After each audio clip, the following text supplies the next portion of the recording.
Hey kids, do you like wrestling? Well, we like wrestling too. We are Shake Them Ropes here on the Voices of Wrestling Podcasting Network. Myself and Chris Novembrino kind of doing a lazy river of wrestling criticism, going through the news and whatever happened in stateside television wrestling. And also, you know what? Sometimes we just like to watch old stuff and talk about that too. Love for you to give us a listen. If you haven't already, we are Shake Them Ropes here on the Voices of Wrestling Podcasting Network.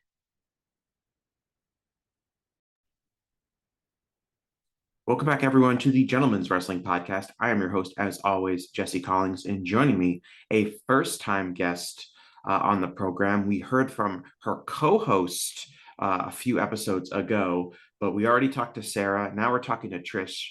It's Trish of the Trish and Sarah podcast, which you guys can check out. It's part of the Social Suplex Podcasting Network.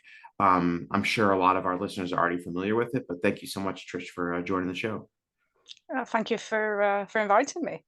Yeah. I hope to live up to Sarah's high standards. Are they that high? No, just kidding. We love you, Sarah. Yeah, I should also add you're our Northwest England correspondent. I like to add that to all of my different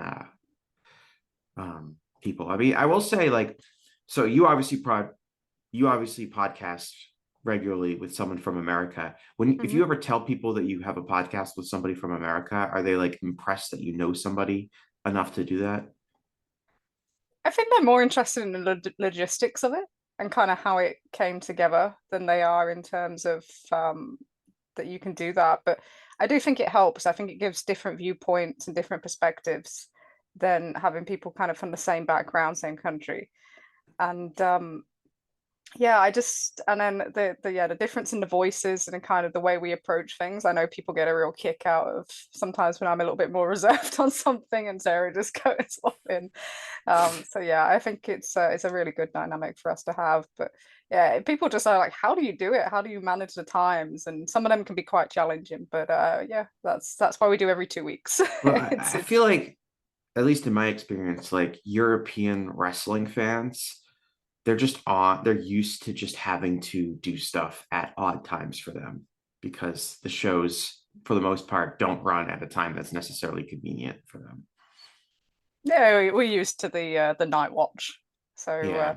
and I think you do maybe we feel differently about kind of wrestling at that when you watch at that time. Maybe it's a different experience. You only really see it with for Americans really when it comes to like Wrestle Kingdom and stuff like that. But yeah, it's we are very much the same with spoilers, I think, as well. It's that I don't think we react so much to spoilers in the same way as other people do potentially because we're just used to them being there. So Yeah, I'm sorry if there's any noise in the background. My roommate is power washing our kitty litter box right now in our driveway. So yeah, no, I was listening to an episode of my podcast because I'm first and foremost an egoist, but the real reason is I like to hear what I say because I feel like I can always get better if I review what my podcast is like. And I was listening to it and I was picking up my dad. My dad got in the car and I was going to shut it off because I don't want my parents to hear my podcast. And they were like, "Oh, let me listen to it." And I happened to have Alan 4L on the show. And my dad's like, "Oh, this guy's Irish." I'm like, "Oh, yeah, I know he's from Ireland." He's like, "How do you know him? Like what? You did a podcast with the guy from Ireland?" I'm like, "Yeah, I just I know him from like online like wrestling stuff." He's like, "Oh, really? That's incredible." Like, I don't know, certainly my parents who maybe don't understand the full like scope of the internet find it like incredible that I'm doing podcasts with people from like all over the world. They think I'm like a celebrity. it's definitely a generational difference, isn't it? The older generation are very much were taught kind of, you don't really interact with people outside of the people you actually meet. And we're very much more open to it. Doesn't matter where you are in the world, if you have a connection with someone, you can kind of work with them or feel comfortable. So yeah, there's definitely a generational switch on that. My dad's very similar in that regard. So the reason you're on the show today is I want to talk about a key issue that is going to, I think, continue to become a bigger and bigger talking point, presumably over the next several years. And that's focused on, we're talking about this wrestling war that's happening between AEW and WWE. And I think we've talked about them being in a wrestling war really since the launch of AEW and the announcement of the formation of the company, that this is going to be an extremely competitive atmosphere between AEW and WWE. I don't think that storyline has necessarily been undercovered, but it seems like over the past year, and certainly over the past few months, we're seeing this kind of vortex of AEW versus WWE start to absorb not just those two companies and those two kind of aspects of the wrestling world, but this is truly becoming a global game where, particularly with WWE's working relationship with TNA and definitely following their acquisition of AAA, we are now looking at a situation where it seems like at all corners of the wrestling world, there are going to be promotions that are either aligned with WWE or aligned with AEW. And this is no longer just, a contest between the two biggest companies in America. This is now going to become a struggle that really takes up the entire wrestling world. And I wonder where this is headed. But what is your general thoughts on this battle between these two companies now becoming so much larger, with other companies becoming involved, mainly because I think WWE has now come to the table with working relationships with different companies? I think this, from WWE's perspective, kind of increasing their market share globally and reducing the impact of potential for something like an AEW was something that they really started to kind of go after in the 2010s. And it feels more like it was a kind of a Triple H directive than it did a Vince McMahon directive. And you saw that with, NXT UK and how that was, that wasn't built as in, oh, we're just going to have a developmental company here. It was no, we need to restrict the growth of this part of the industry that was thriving and was, pulling in 8,000 numbers at Wembley Arena at the OVO Hydro. And also, we need to stop anything else coming up. So there was World of Sport, which was the ITV production remake that was being launched. And that was kind of what NXT was a answer to, as well as the independence. And then they were looking to do similar in Japan, and before COVID, they were looking potentially acquiring Stardom, potentially acquiring All Japan, working with Noah. These are not new prospects. I think that what has changed with WWE, so we felt like it pulled back, during COVID, but what has changed is that TKO are very much of a global mindset, and it's about increasing market share everywhere. And Nick Khan's talked about wanting to specifically to target Mexico, Brazil, Japan, markets like that. And that's opened up the door back up for WWE to look in this expansive mode. But I think they also felt like they were kind of outflanked by AEW. And a lot of the reactions that we've seen, particularly like the purchase of AAA and the announcement of the When Worlds Collide show in Los Angeles and the show, the AAA regular show at the end of this month. And then in terms of like even in UK and Europe, the announcement of All In, they felt blindsided by that. And then we've seen multiple reactions to that. So it's a combination of them wanting to kind of own the entire market everywhere now and not just being content with their own model in the same way that Vince McMahon probably was more so after, in the 2000s, after the death of WCW. And also everything is now a reaction to AEW. We cannot be outflanked in any way. We can't be outsourced in any market. And a combination of the two is now leading to this thing with the additional of the growth in TV rights, making these two companies so much more powerful than anybody else at the same time. Yeah, I think you raised a good point where I think a lot of people focus on like the Triple H slideshow where he shows like, oh yeah, we're gonna have NXT like on every continent and every major country and all this kind of stuff. And that always seemed like kind of a pie in the sky idea. Like, oh, you're gonna have NXT Europe, NXT UK, NXT Mexico, NXT South America. Like that seems unlikely to happen. But so I think sometimes we think of like this conquest of the wrestling world to be like a Paul Levesque led initiative, but TKO definitely has an interest in international expansion and trying to figure out the best way to do that.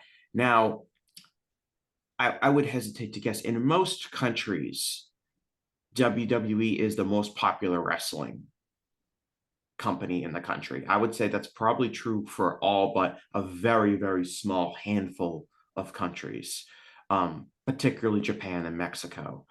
And those have always been, specifically Mexico has been a market that WWE has been after for a very, very long time. And with the purchase of AAA, we're seeing kind of I think their most sincere attempt at breaking into the Latin American market, but it's still unclear what exactly that means. And it's also unclear how much of that is a directive from TKO because they really just want to expand into that market, and how much of that is a direct reaction to AEW having a relationship with CMLL. I'm not really sure. I don't know if do you think WWE looks at AEW having a relationship with CMLL or AEW having a relationship with New Japan and sees that inherently as a threat that they have to counter, as much as it is, oh, we don't want them to expand into a potential market? I think it's more of the latter. I think they've made a very much, every time I listen to Nick Khan, he talks about market share and he talks about them being the dominant force. But I don't also think it's about, in the case of Mexico in particular, I don't think it's just about AEW. I think they can look at the success of CMLL and see that as, not as maybe a threat, but maybe it is in terms of market value, in terms of market share potentially. But that is an incredibly successful promotion, that's doing over 10,000 people every week in Arena Mexico, and rivaling their TV gates in a lot of ways in terms of people in the building. So they have this thing, and this is what we felt with the UK, that if something becomes like that popular, that it could potentially threaten them in their market share in that country, and then they need to kind of disrupt it. So I think some of it is absolutely that. Yeah, they do not want AEW to be the leading kind of American presence in Mexico either. They absolutely don't want that. And yeah, they blindsided them. They caught them out by announcing this show, and then we've seen a huge reaction. And it's also, this is a market, this is like India, India and Mexico particularly feel like the two markets that they've chased for decades and have kind of never been able to kind of captivate or kind of make them their markets. And it's interesting because when you speak to people based in Mexico and they talk about the media, they talk about a lot of people in Mexican wrestling seeing WWE as still the top dog, as opposed to Japan, where a long time people would see Japanese companies are the top dog. So there is a mindset that WWE is this big company, and yet they haven't been able to have that impact and that growth there. But yeah, so it's a combination of factors. I think the immediacy comes from AEW going into that market, but I don't think they can ignore the growth of CMLL, especially since COVID, and not look to kind of disrupt that in any way. Yeah, in terms of WWE Disruption, right? What took place in the UK wrestling scene, starting a decade ago, is kind of the test case that I think a lot of this will be evaluated by in terms of what we saw happen. So for those of you who don't remember, the UK independent scene was doing really well 10 years ago, right in the mid to late 2010s. And I think what was it? There was gonna be a show on ITV, correct? Yes, yeah. World of Sport was they ran a small series on ITV. Mm-hmm. Which for like in America, that's like network television equivalent. Yes. It's a major, it's like running, it would be like if they were running on CBS or something here.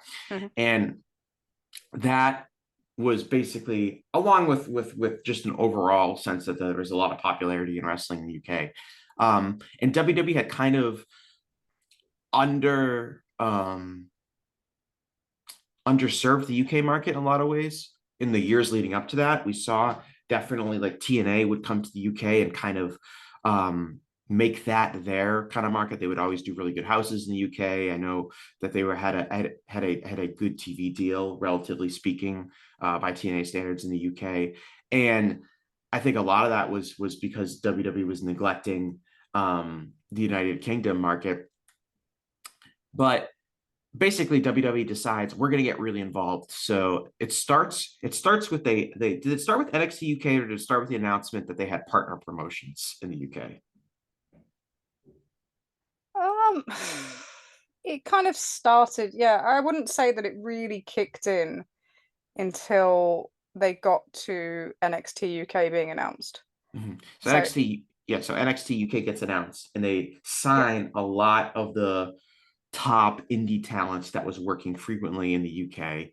And they at first were that talent was able to work, consistently outside of the NXT UK shows, but then that slowly became more and more restrictive about what promotions they could work for. They had allegiances with several different promotions such as Progress or ICW, and um, basically a bunch of stuff happens, and we're looking at the UK scene today, and I think it's pretty clear that WWE's influence impact on that scene was, from my perspective, pretty disastrous to the overall health of that scene. What do you see from kind of WWE's involvement in the UK over the last 10 years as a native? it's night and day. We were at the time prior to that, we did a lot kind of in British wrestling and around British wrestling, and it's not the same industry anymore. And that doesn't mean there's not bright points and promotions that are finding their own way, but the level of depth of talent of the shows that we've been put on every single weekend, it was just a completely different world. And what they did was they were successfully kind of able to kind of stunt it. So instead of having continuous growth, when you saw the success, even particularly ICW and Progress that were related to WWE, it kind of stopped. And then we picked off the talent one by one.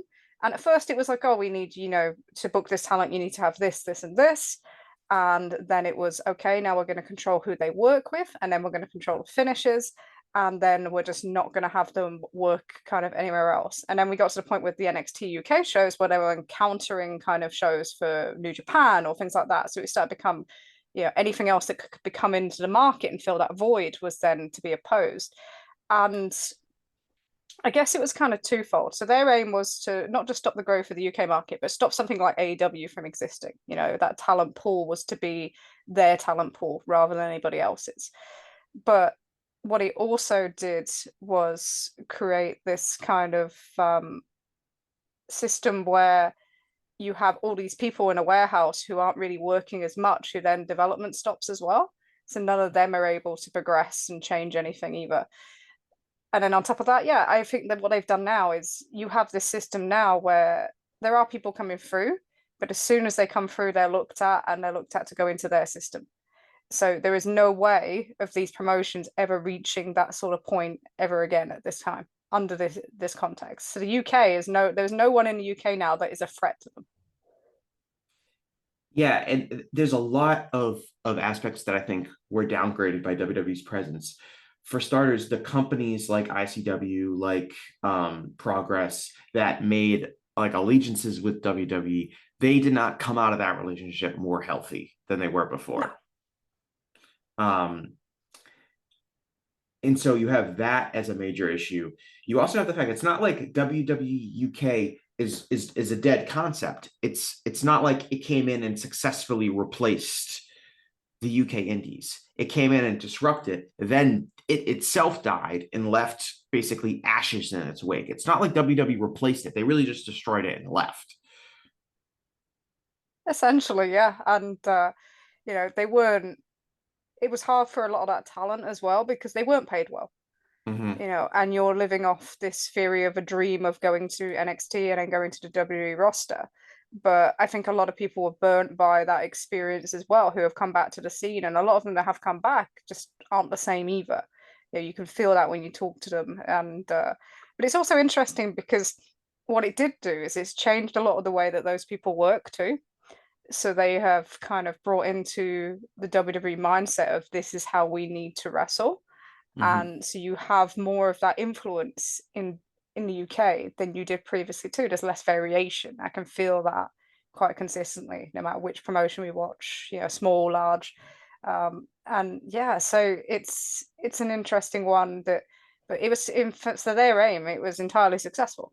It took out any threat completely. So that the idea of that being replicated across the globe is frightening to me. And I think having seen that happen in front of my eyes, and not just like sat in front of a computer, but actually seeing it happen at shows and seeing how these things kind of generated, it does make me fearful for other systems across the world. And not every single system is similar to the UK, but they are all in some nature that WWE found the bits where they could kind of ingrain themselves and kind of disrupt, and then targeted them. And that's what they'll look at doing elsewhere. They'll take what they use there. Right, it doesn't necessarily have to be the same thing, but they'll take similar things and make that work elsewhere for them for the same progress. And you raise a good point talking about the talent, and it stunted the growth of a lot of the talent. And even now, if you look at today, like if you go back in a time machine to 7 or 8 years ago, and you look at the UK wrestling scene, including some of the talent from Europe that was working, in the UK regularly. And there was so much talent, you could say like, oh man, and a lot of these talent were really young. They were, some of them were teenagers, but most of them were in their 20s. And you'd say like, wow, the future of wrestling is going to be this kind of talent coming out of the UK. There's so much talent here and they're getting so much experience because they're working so often. But now that we sit here in 2025, and obviously speaking out played a really major role in derailing the careers of some of the names. But you look at the scene today and like what major names from the UK indie scene of the 2010s are like big wrestling stars today, and it's very, very limited. It's definitely totally underachieved from what you would have expected going back if you were in like 2016, 2017. And it's kind of interesting because some of the names that did succeed, some of them did go to WWE but didn't kind of sit in NXT UK for too long, and then went elsewhere to succeed. So someone like Toni Storm, who was very commonplace across the UK indies, maybe wasn't a huge name while she was here, but has been able to do that. And then the most obvious other candidates when you look at is someone like Will Ospreay, who went to Japan and was able to kind of convert that across. And we're seeing similar, and even if you want to look at Zach, Zach went to Japan, similar thing. So it's almost like the people that chose the other paths somewhat to rather than kind of sitting in NXT and the UK and trying to do that, have ended up kind of better off than a lot of the people that entered into that system, and kind of that was it. That was the ceiling for them. I mean, you look at like a lot of people will point to like Tyler Bate and Pete Dunne, and like those guys got signed by WWE when they were really, really young, and they really have spent subsequently like some lost years just of their career. And I guess there's this idea like, oh, if Tyler Bate gets released and he hits the indies again, or he maybe gets signed by AEW, he's still only, I don't know how old he is now. I assume he's like probably like 28. Like, oh, he's still got so much of his career ahead of him, but it's really hard to rebound when you've spent so many important formative years really not doing that much except maybe learning the WWE style, which is not necessarily the style that's going to catch on outside of working in WWE. There's a whole group of them guys, especially from around the Midlands. You think about like, so there's a promotion that's now kind of got absolved by Red Pro in Southside, and it's a lot of the people that worked that promotion in particular that you can think of that became that group of guys for WWE. The Mark Andrews, another one, Subculture, that group, and so it's about reps at the end of the day. If you look at others, I always think about it, if you look at, I was talking to someone about UK football, about you go there and you are essentially, I don't know, like American sports, you're like practice squad, right? And you sit there and you train in that way. But can you learn as much from that as you can by being out there every single week, working in different places, being able to make mistakes and not it being constantly evaluated in the same way that it is once you become into an American system? And they don't have that. So, in football here, it's like you can be on a under 23 squad somewhere, or you can go out and play lower league, non-league football, and you are more likely to be successful in that manner if you're not immediately of the talent where you can play in the first team. And it's very similar to that. So rather than continuing any progress in their development, it gets stuck there for years and years and years. There's no progress. And then they come out and, they're not up to date in terms of their mindset with where the independents especially have gone.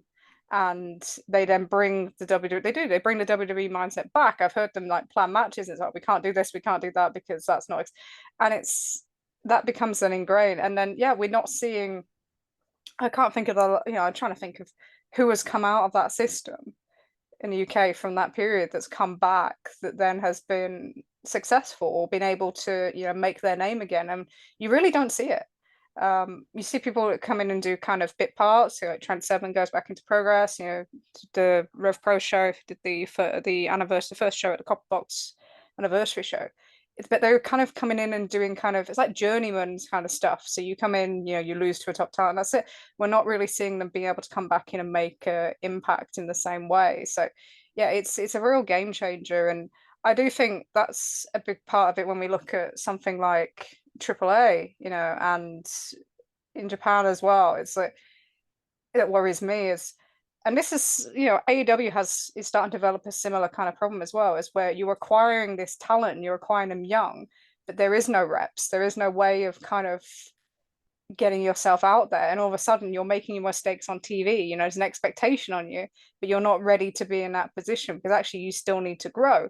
And this isn't, college sports for going into the NFL where you've got, the top players will eventually become redundant and then you have someone to replace. You're already competing with these people that have been there for years and years and years and developed across multiple territories, developed for different countries around the world. And then you have to compete with that from the start. And it's daunting. The system isn't made currently for these people to succeed in the most part. And it's not made for them to succeed after if they fall away either. Yeah, you mentioned reps, which I think is really important when we talk about talent development. And like, I don't know, like probably like 2017, 2018, I wrote a whole article when I was writing for Wrestling Inc. and I had interviewed some promoters in the UK for it. And I basically wrote about like, here's why the UK scene has been so successful, but here comes WWE's involvement, and it's probably not going to end up being as successful with WWE's involvement. And a bunch of British people online told me I was wrong and dumb and ignorant American. I didn't know what I was talking about, but I think I clearly got the last laugh in terms of what happened there. But one of the things that was really telling, which was like, okay, why is there so much talent in the UK? Like as an American that's watching these UK indies and seeing just the depth of high quality wrestlers. And the reason is really geographic. It's easy to get around the UK from city to city relatively easily. So you can kind of, if you're a talent, you can travel to a lot of different metropolitan areas and work in those local indies that are there. And there's so many of them that you can work 5 matches a week. And so these talent, especially talent that were working at a really young age, were working, over 100 matches a year. And they were getting those reps. And then WWE comes in and it scoops up some of the best talent, which is no longer. So now, even if you're a young developing talent, you don't get signed, but now you can't work with some of the best talent that's available because they're on WWE deals and their dates are restricted and all of that. And then obviously they become, as you discussed, like the warehousing of talent, not getting those reps. And especially when we're talking about a lot of talent that's like in their 20s, these are formative years for them to develop, and it doesn't end up happening. And now that we're looking at like the whole post WWE UK conquest, and like you said, even talents that presumably is still young enough to still wrestle at a high level, they're really not putting in, whether it's the effort or the motivation or the physical health or whatever is going on. You're not seeing them kind of reinvent themselves post WWE like we've maybe seen some other people do. It's like they're just kind of there as like a shell of their former selves. And the entire impact has been really disastrous. And we talked about the promotions that partnered with WWE, like ICW and Progress, that are really just shells of their former selves. And then you look at the promotion. What's the major promotion in the UK that did not partner with WWE? Yeah, so Rev Pro were the ones that chose to go the other way. And I know that, that was tough for Andy. It was for Andy Kilden, the promoter there. It was tough. It was, it was a challenge because they were under fire. And to some extent, they still are. As soon as anybody kind of gets hot in his promotion, WWE start taking a look at them. There was other games as well, was things about, on booking kind of medical teams and that sort of thing. There's been all sorts of bits and pieces, but yeah, I think he was very brave in taking, that route, and it's paid off for him in terms of, he still has major challenges. Rev Pro is not the same promotion either these days as to what it maybe once was, but he has the best setup of anybody current, and they are still ambitious. The stuff at Doncaster Dome, that's a venue that was very ambitious to run with that market because of previous market factors there with 1PW, but yeah, they at least have their own identity still. I think you can still see Rev Pro going all the way back and through,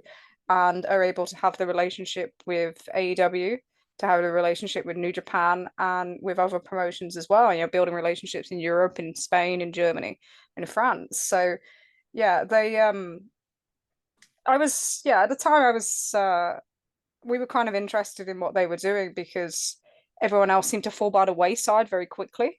And it was really kind of only them and Southside that then fell into, becoming Rev Pro, part of Rev Pro, that were kind of standing out and seeing what they were going through in that aspect and the challenge that they took on. But yeah, he's it's definitely the leading promotion. Is it as strong as it was? No. But they have to continue with that. And they've also been the promotion for excursions, and we've seen, I think when you talk about having those people to work with, I think that's something that's maybe he suffered with a little bit as well, is that if you have people coming here from New Japan for excursion, you're maybe not working with the level of talent that you once were.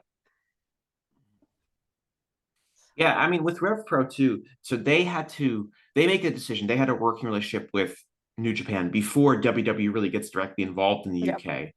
And so basically it comes down to a decision where it's like, you can get rid of your relationship with New Japan and become a WWE kind of satellite promotion like some of these other ones did. And they decided to stick with New Japan.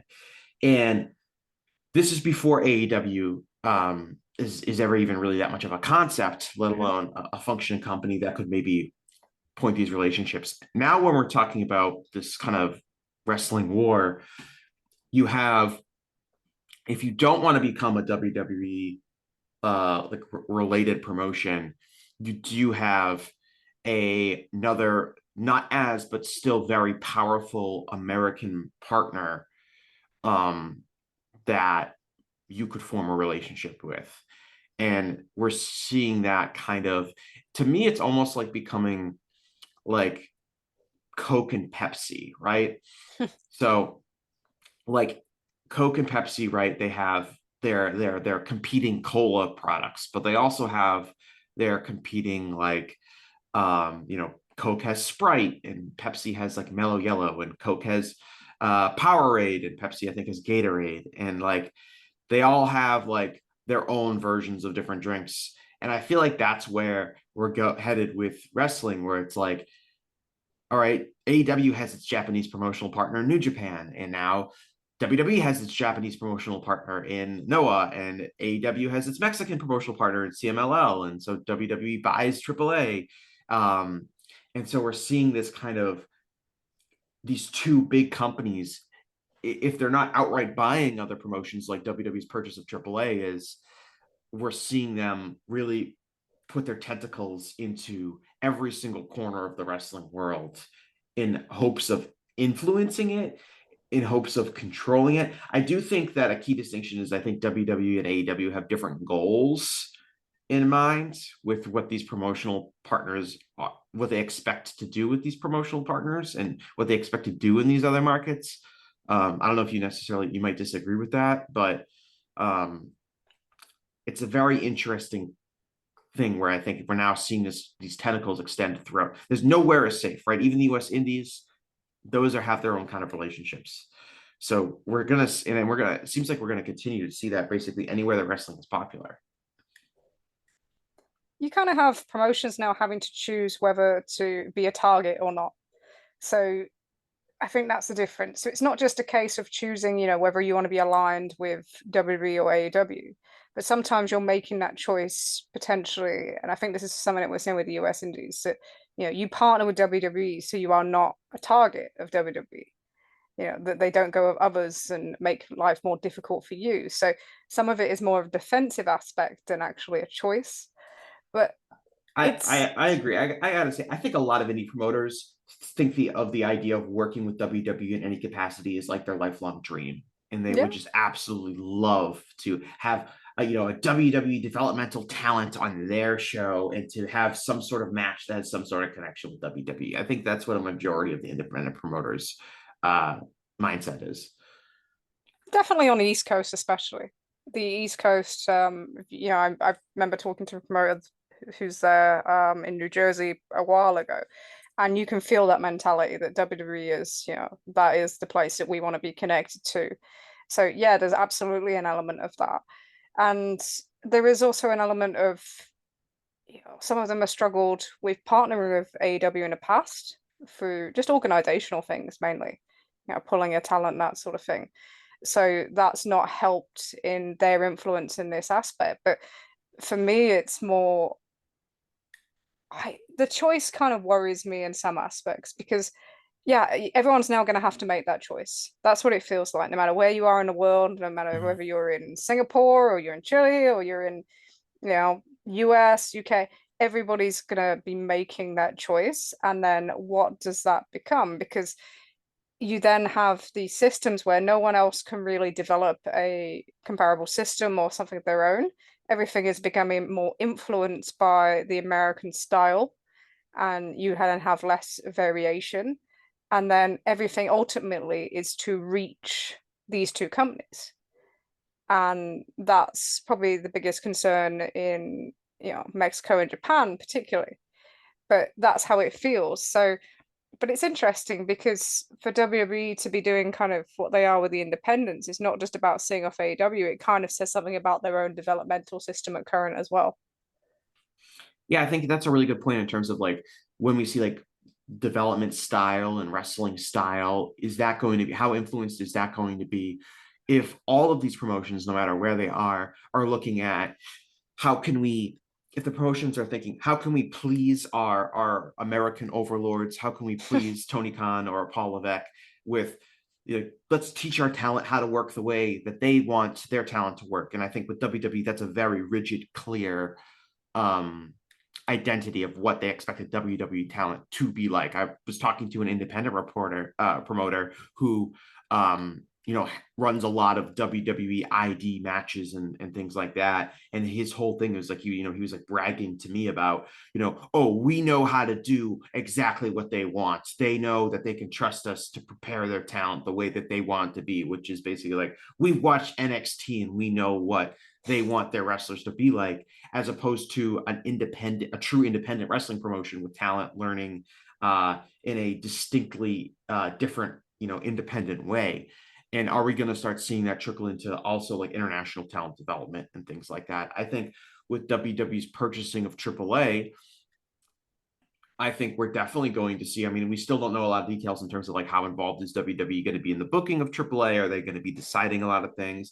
But I do definitely think we're going to see like WWE's ideal version of Mexican wrestling, which is American wrestling with more Hispanic wrestlers.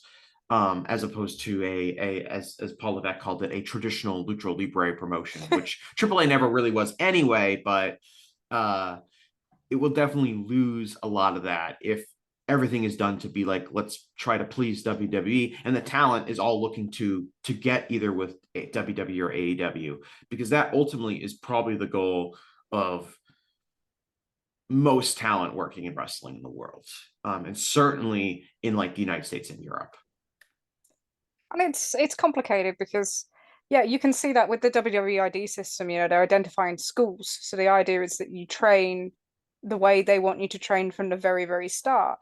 And this idea of when you go to the independence of these WWE ID matches being exactly the way they want was something that we saw with NXT in the UK. I'd listen to wrestlers prepare their matches and literally do this, like, this is what we can't do, this is what we can do. So you're homogenizing that kind of style. And we saw it with, Conan speaking about it on his podcast, never one to not say the quiet part out loud is Conan. But he very much was like, yeah, they need to learn English. They're going to have to wrestle to this style. That's going to be more like it is. And it is essentially a development center that will go down into those localities now. And you have to question, is this about them saying that they have been unable to convert, Mexican talent, Japanese talent to their systems? Or is it them saying, we don't want these styles anymore, and we are going to make it that there is only one style that you wrestle from the very, very start? And as you said, that they literally will be Mexican wrestlers, Japanese wrestlers, but wrestling that style, and you lose that individuality, you lose that creativity. We become into that system that we often see on TV where they only have the one style. And it's kind of interesting because you look at someone like Penta coming in, who they were raving about on their Q1 earnings call, and he doesn't have that style. So things that you think are effective right now are coming from the opposite of that, and yet this is what you're pushing. And yeah, it will do the same in Mexico. We're seeing similar in Japan starting to come through. So much of those promotions are so more Americanized than they were 20 years ago. But the difference I think now is there is no chance now of people looking at Japan as a top place to go, as an ultimate place to go, as a destination, as maybe they did in the 2010s. There's no chance with that with Mexico. We are now past that, where it feels like we are in a period where the only top two destinations can be these two American companies. Yeah, and I think we know so WWE's wanted to break into the Mexican market forever. They've wanted to not only break into the Mexican market, but also greater serve the Hispanic American market in the United States, which is enormous. And at least under Vince McMahon's leadership, they always basically failed at that, because in their minds, the ideal version of they want to create a Mexican star, but because they're WWE and because they have a very rigid idea of who can be a star, the star that they wanted to have would be someone that was tall, someone that was conventionally attractive, which means not wearing a mask, and someone that also speaks good, hopefully unaccented English. But they also hopefully can speak Spanish too. And it's one of the reasons they liked Del Rio so much, was because he checked those boxes for WWE, even if, but obviously he never really caught on, and there are other reasons for that as well. But so it's always been one of the things, so they want to break into the Mexican market, but they don't really want to break into the Mexican market in terms of catering to the Mexican market. They want to create their version of a Mexican wrestler and hope that that person catches on. And the issue is Mexico is a country that loves professional wrestling, that has millions of wrestling fans, but those fans, and they have tons and tons of talented wrestlers, but those wrestlers are not particularly tall. A lot of them wear masks, and many of them don't speak English. And so those are the three biggest problems. So the traditional lucha libre has never caught on in WWE because it's totally antithetical to what their version of professional wrestling is. Will they be able to change that with the purchase of AAA? Will they be able to, and under Paul Levesque, will they be able to be a lot more flexible so they can create a product that is popular in Mexico, that isn't so rigid in who they think that can be a star? And you mentioned Penta. Penta's a good example. They're really excited about Penta, even though Penta is kind of doesn't have a lot of those things that they would traditionally want in a top wrestler. It's always been fascinating. They always kept trying to make a new Mexican big star, and then they would always revert back to Rey Mysterio is just going to be their biggest star. And Rey Mysterio, of course, wears a mask and is 5'2". So they never really fully learned that lesson. Maybe it's different under Paul Levesque. We haven't seen him a ton of time to do that. I'm kind of dubious that it will be. But certainly under Vince McMahon, they never quite understood the Mexican wrestling market in a way that they seem to want to. And I think that's a big question about when you are having these two companies as the kind of target for wrestlers from places like Mexico and Japan, is, they have been unable to create stars from these countries in the same level of, American born superstars. They in WWE terms, they haven't been able to convert them.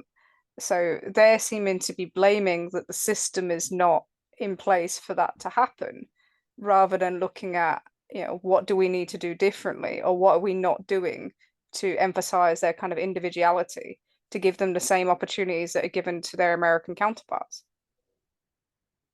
Yeah, it's interesting. Like when you talk about like a global company and a globalization strategy, companies that are truly global, that are in a bunch of different markets, will cater their product to those individual markets. Like I've read that like McDonald's in India, their burgers are made out of lamb because a lot of people in India won't eat cattle beef.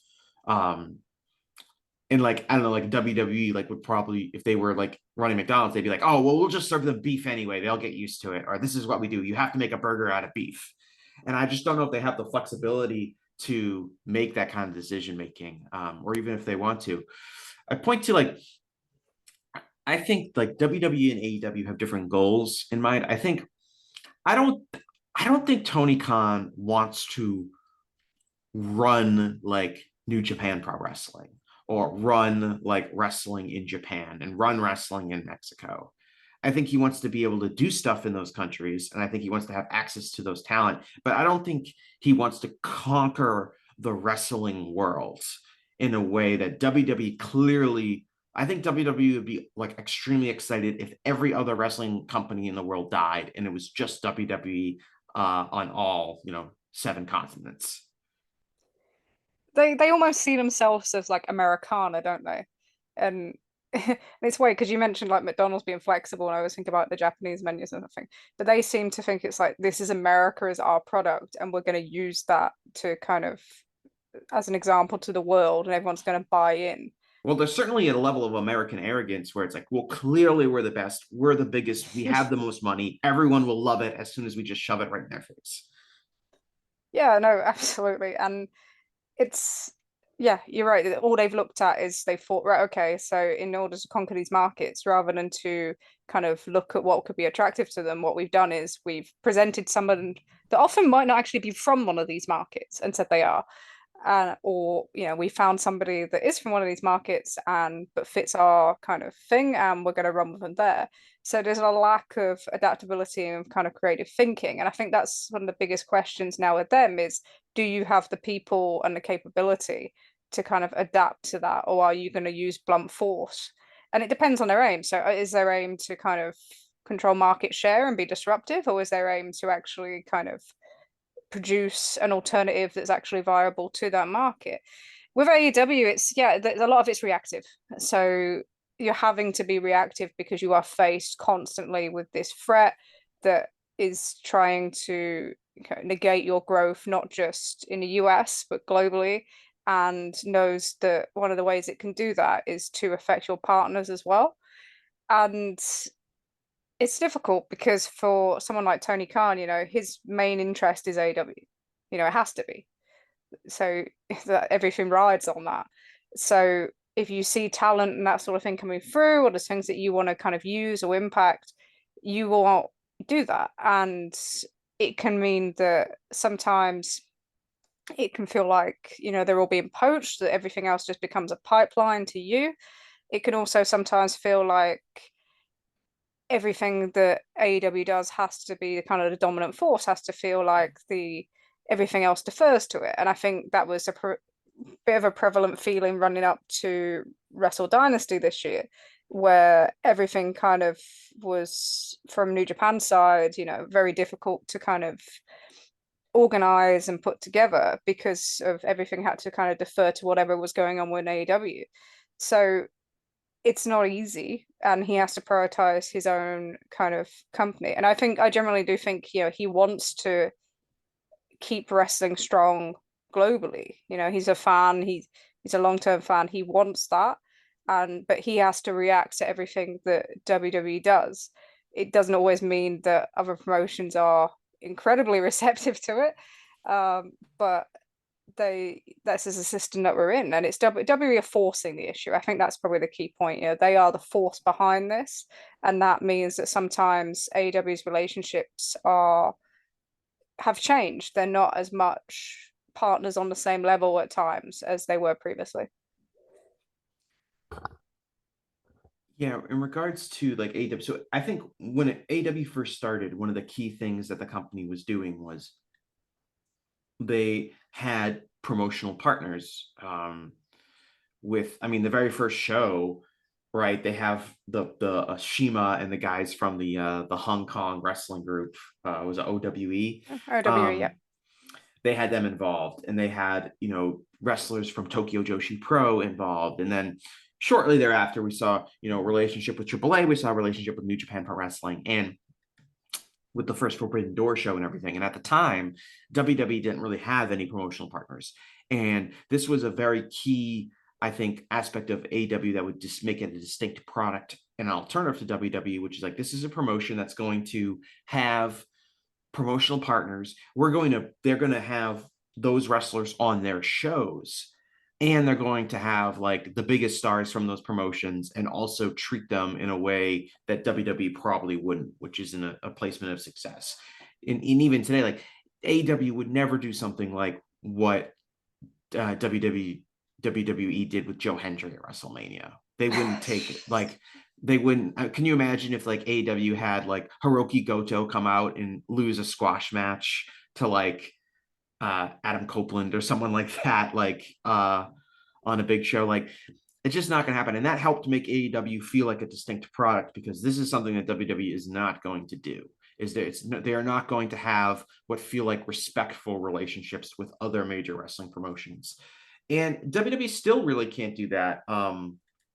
Like, and one of the reasons the Forbidden Door show is such an important show is that it is a kind of show that WWE is never going to do. WWE is never going to do a co-promotional show of that magnitude. They might do Worlds Collide, but that's going to be like AAA wrestlers wrestling NXT wrestlers and maybe one like WWE main roster. It's not going to be all of the biggest stars in WWE wrestling either with or against all of the biggest stars in AAA.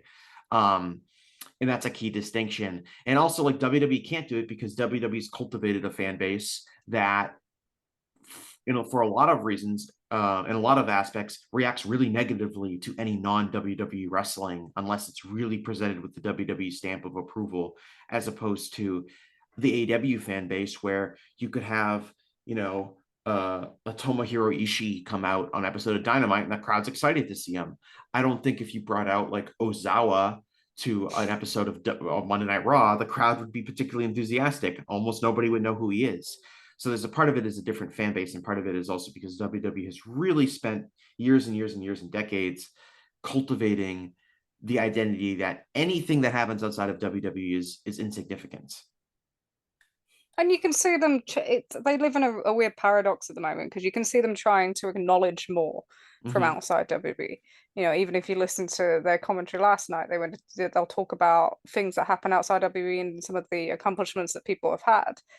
But at the same time, they will make you know, in terms of partners, that you are absolutely at the difference.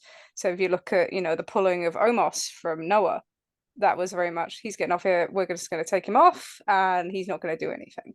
But Yeah, we're for not no going to, reason. Yeah, for no reason. We're just going to allow, you know, but we're not allow that to continue to, you know, to gain popularity, because he was getting hugely popular in Japan. The reason was, we got to let you know that we're still in control. Exactly. And it's the same with the Joe Hendry thing with TNA. Yeah, that was an embarrassment if you're TNA. And it's okay to say, okay, yeah, but we know that they're at that level. Yeah, but you don't tell your audience that. You never tell yourself, you should never tell your audience you're secondary. I think I repeat that all the time. And that is exactly what that did. And it's kind of interesting they came up with their own little storyline to get around it, and it completely gets ignored on NXT. But by being at the same level of NXT, you've made them at that level. You're right, they would never ever do a main roster show with, you know, another promotion globally that acknowledge at the same level of them, because that's not the impression that they want to give. You know, you work with them, you'll get these benefits of working with, you know, essentially the market leader, but you are never going to be treated on the same level. You know, the discussions, so I said, yeah, there was awkward discussions that lead up to Wrestle Dynasty between AEW and New Japan, but you wouldn't even get those discussions with WWE. It wouldn't happen, because it's, you either do this or that's it. And that was same with Joe Hendry. And, you know, the fact that TNA's management team changed after that was kind of first refused for him to do something similar is kind of interesting in that regard too.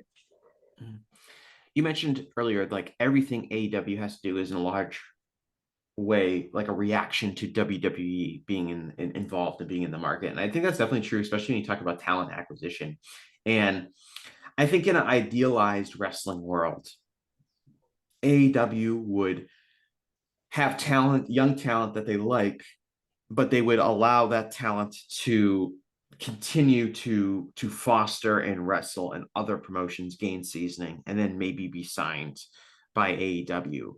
But because WWE exists, there's a lot more pressure for AEW to have to make these decisions in signing talent, whether that is talent that is, young indie talent, or talent that is coming from the international scene that might be wanting to make a jump. And to me, that is a complicated issue. It leads to a lot of things, I think, like AEW, signing a lot of New Japan talent away from New Japan, which isn't necessarily something like a cool promotional partner thing to do. But if the alternative is WWE, or they're either going to go to WWE or they're going to go to AEW, it's ends up being a reality. Like they signed Will Ospreay before his contract was up in New Japan. And the story was basically he's either going to sign with WWE or AEW. And if he signs with AEW, we at least maybe will get to use him again in the future, as opposed to WWE. We're probably never going to see him again while he's working with that company. So he signs with AEW like, I don't know, like several months before his contract is up in New Japan. And that's largely because of the WWE was a factor involved in that. I think of someone like, just to throw out a name, maybe this doesn't apply to him, but I think of someone like Kevin Knight. And I think like in an idealized world, is Kevin Knight like working a few more years in New Japan and then coming over to wrestle on American television when he has more seasoning and more experience in New Japan? Probably, but the wrestling world isn't a position where that's the case. It's either he's going to sign with WWE or he's going to sign with AEW. So he signs with AEW, and now you have Kevin Knight, which is good because I think he's a talented guy. But did he come over? Could he have been better served by a few more years wrestling, outside of weekly American television wrestling? Probably. And with women's wrestlers, it's even more extreme because I feel like their careers start and end earlier. Yeah, so with Kevin Knight, I think he's making the right decision to be dual contracted. I think that is something that especially young talent should explore more, because when you look at the top of AEW, you need to be someone very, very special to be able to get in at that level and be able to be on TV every week, to be consistent, to get the reps that you're going to need to progress. So for a lot of these people to come in, you may get a little push at the start, but then you're going to find yourself kind of on and off television. So you need another outlet. You need somewhere where you can progress and get those kind of reps in. So this dual contracting thing, I think, will become more of a prominent thing as we move forward. And it probably should. Maybe that's the alternative to, the WWE ID style deals that you've got. It is a reality because promotions like New Japan, especially, and, everyone jokes about the yen and the yen is down, but inflation in Japan and everything else is a challenge, and they are live ticketing businesses. You can't compete wage wise with these huge American companies based off their TV revenue. So you've got to look at that. But yeah, the women are a particularly potent point, because not only do their careers kind of start and end much earlier, but also their market is underdeveloped in a way. So you've had this long period of time now where we weren't developing women's wrestlers in the West at a decent level, or we weren't even investing in it.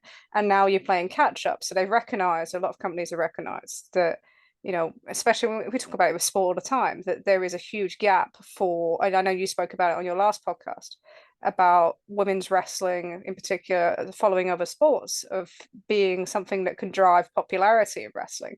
So we're now looking for all these athletes and these talents that can do so. And then that means that we're signing them kind of earlier and earlier and earlier in their development.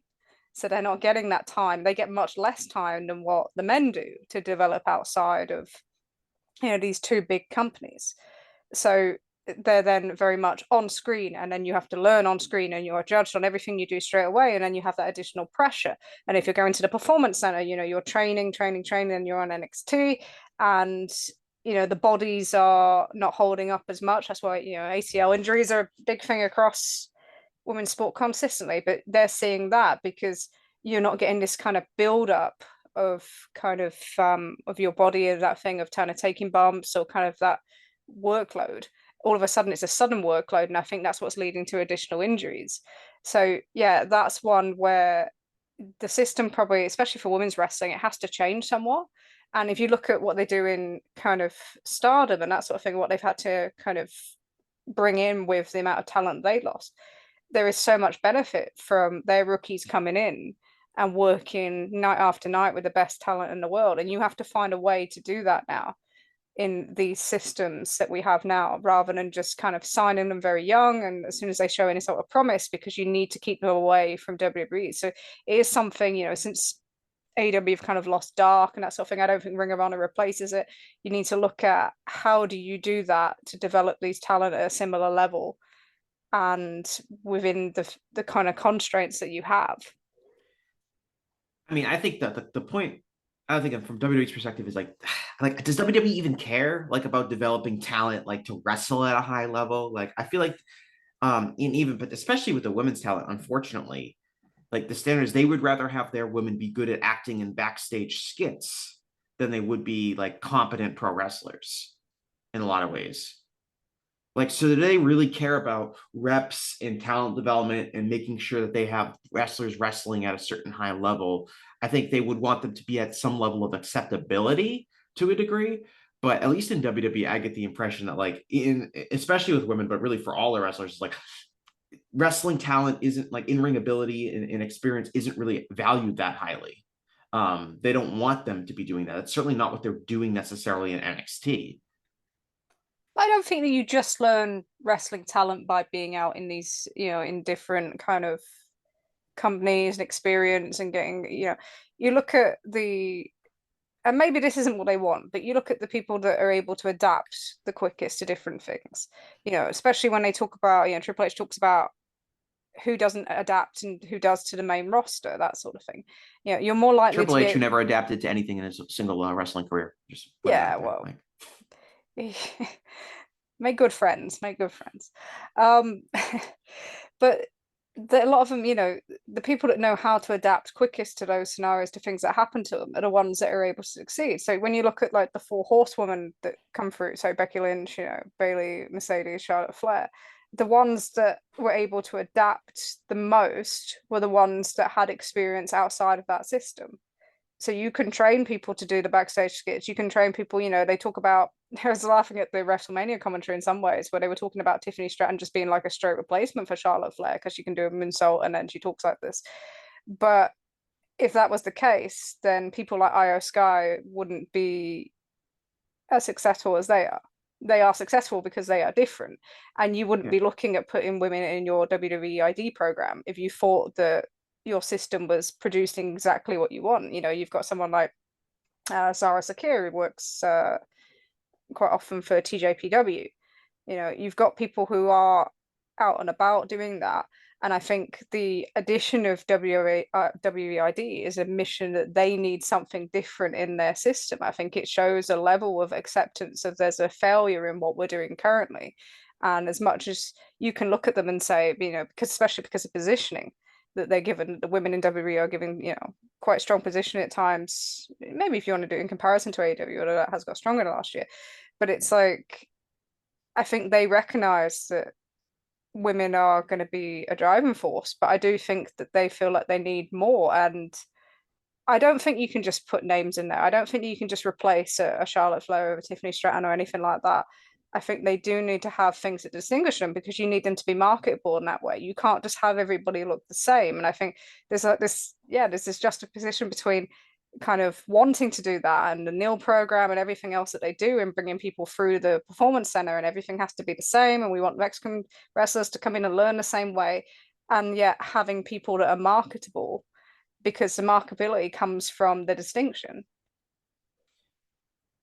Yeah, it's funny you mentioned who out of the four horsewomen who adapted to that is like people with outside experience. And like I would say like Charlotte, who's the wrestler with by far the least amount of outside experience out of that has group, no adaptability. she's still struggling to adapt to the fact that her character largely grew stale like 5 years ago. So do you remember, did AEW sign Mariah May like well before she debuted and she was still working in Stardom? I don't recall that she signed there. I wonder if there was the intention to go there. So someone like Thekla, she may have tried to kind of put things out for the market, but I believe it was her intention that she was, for months that she was going to AEW. So I don't know if it's kind of like pre-agreements or stuff or kind of thing, but I don't, rather trying than to on remember, paper. like I feel like when Mariah May was in Stardom, we all kind of knew, oh, she's going to go to AEW, but I don't know how official it was. I know that they signed Megan Bain, and kept her in Stardom for like and working outside of AEW for a while before she debuted. And in that way, you're getting kind of a workaround where you're signing somebody, giving them a contract or whatever, but keeping them into a place where they would get more seasoning. And I think that has benefited both of those wrestlers. But I think a lot of wrestlers don't have the patience to accept that. Like if they get an offer from, you can go to WWE, which means the Performance Center, or you can go to AEW, but you're also not going to be in AEW for 8 months because they want you to stay working on the indies. Most wrestlers aren't going to have the patience to do that, even if it might be better over the long term from an advantageous perspective. I think with the WWE ID program, I struggle to think. I like the idea, Trish, of it being an admission that the Performance Center doesn't churn out the talent that they want it to be, and that they need to find an alternative way to develop talent, because we can look at the track record of the Performance Center and see how few real name talent's been able to develop, and that's the logical thing. But WWE doesn't operate that way. Like they operate with a level of arrogance where I'm sure that they think the Performance Center is great and everyone that they are teaching the absolute optimal way to develop talent. And if talent doesn't work out, it's because they're not working hard enough. And I see the ID talent as more of a counter to AEW getting first crack at a lot of young talents that they have. I don't see it as necessarily as a replacement to the Performance Center, even if it's really funny if it is, because I want to believe that because it would be funny to see them admit their failure. But that's not how WWE operates. That's not how Paul Levesque operates. Paul Levesque doesn't think that the Performance Center isn't doing a good enough job. Okay. That's just not how he operates. He thinks that everything is going great there. But this is a way that ID program is a way for them to get their hooks in on wrestlers that are even younger or even less experienced than some of the indie wrestlers that they're bringing into the Performance Center, and getting them more reps in a way that they don't have to necessarily, run more Florida house shows to do. I agree and I kind of disagree at the same time. So I do think that if the Performance Center was fully doing everything they wanted it to, I don't think they would be looking at kind of some of the pathways they're doing, because I think it's a mission of anything that they are unable to, the way they feel, get people to adapt from what they've learned elsewhere when they come into the Performance Center. But I also think that, it's about control, and it's about controlling that market from the minute they kind of come in. And for them, it's about, we control exactly the style and everything that you do from the moment that you arrive, and then restricting talent availability to AEW. So I agree in some aspects. I do think that this thing wouldn't have happened if they thought development was going perfectly. And I listened to, Triple H talk about people coming up to the main roster, and that says to me that he's not entirely happy with that. But they also use it as kind of like a finishing school, as in they want everybody to go through it. So they can claim that they have developed everybody in this way. So sometimes it feels more like a like an emblem of, this is what we've produced, than it does the actual production of wrestler side of things, like a more of a status symbol. than that. So yeah, I agree, and I kind of don't on that aspect. How many wrestlers on WWE Backlash are true performance center creations? Oh God. I have the card in front of me, so I can tell you the actual Yeah, answer. please. Perhaps zero is the answer, because I guess you could maybe claim that Dominic had training before he was signed by WWE, trained with Lance Storm, and I don't think he ever even wrestled in NXT. So you could maybe say him, but I don't really think so. And then maybe Pat McAfee, who also did training before you he can't came include Pat McAfee to WWE. But other than that, these are all people with, in a lot of cases, decades of experience before they even came to WWE. And this was, of course, a show that was also missing some of WWE's other biggest stars, like CM Punk, like Roman Reigns, like Cody Rhodes, none of which, of course, were also trained by the Performance Center. But the lack of actual talent that gets pushed in WWE on the main roster that is a true blue Performance Center creation is so limited. So it makes sense for them to view it as a failure. I just don't think that's how WWE operates. Oh, they'll never admit to anything either.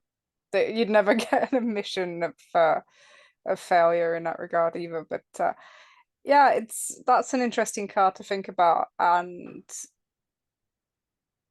it's one of them. Like, most of their kind of biggest stars are people with experience, are people that, and some of them, have been with their system before, like Cody, like Drew McIntyre, and were able to go out and rebuild and adapt and change and then come back and be even more successful.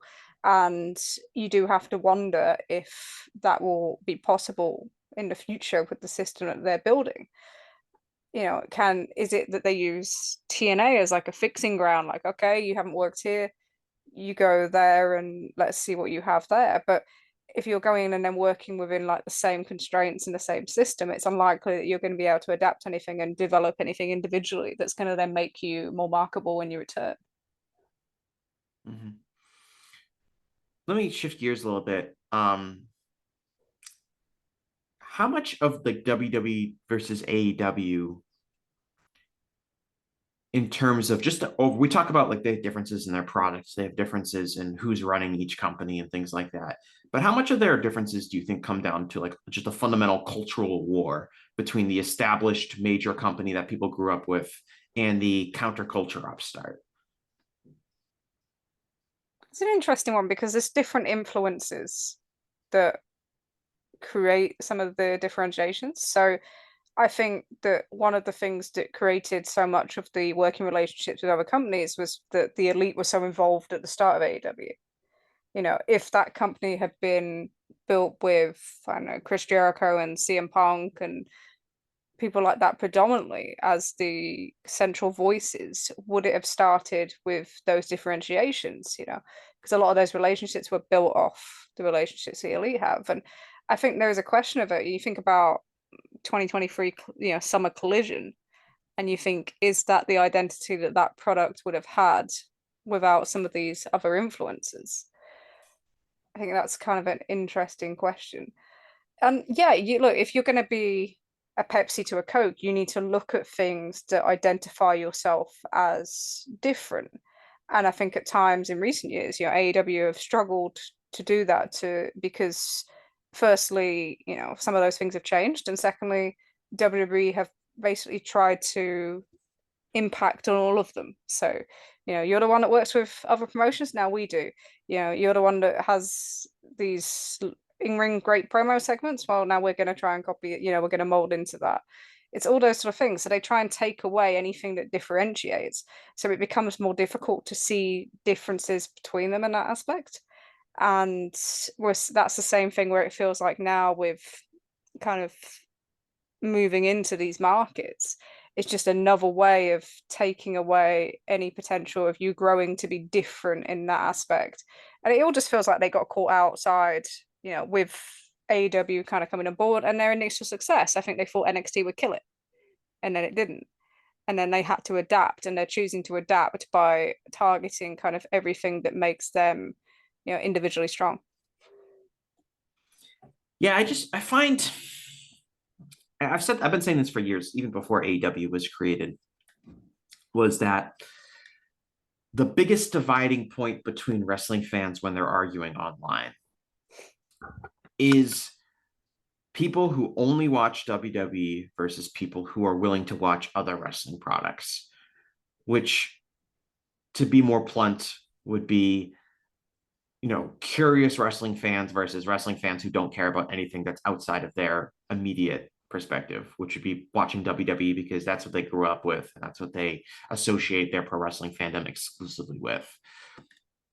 And that has obviously been greatly exaggerated by the creation of AEW, a true rival to WWE in a way that like New Japan or Impact Wrestling wasn't during the 2010s. And I think you see a lot of like fan insecurities and stuff leading to a lot of the discussions about the respective promotions.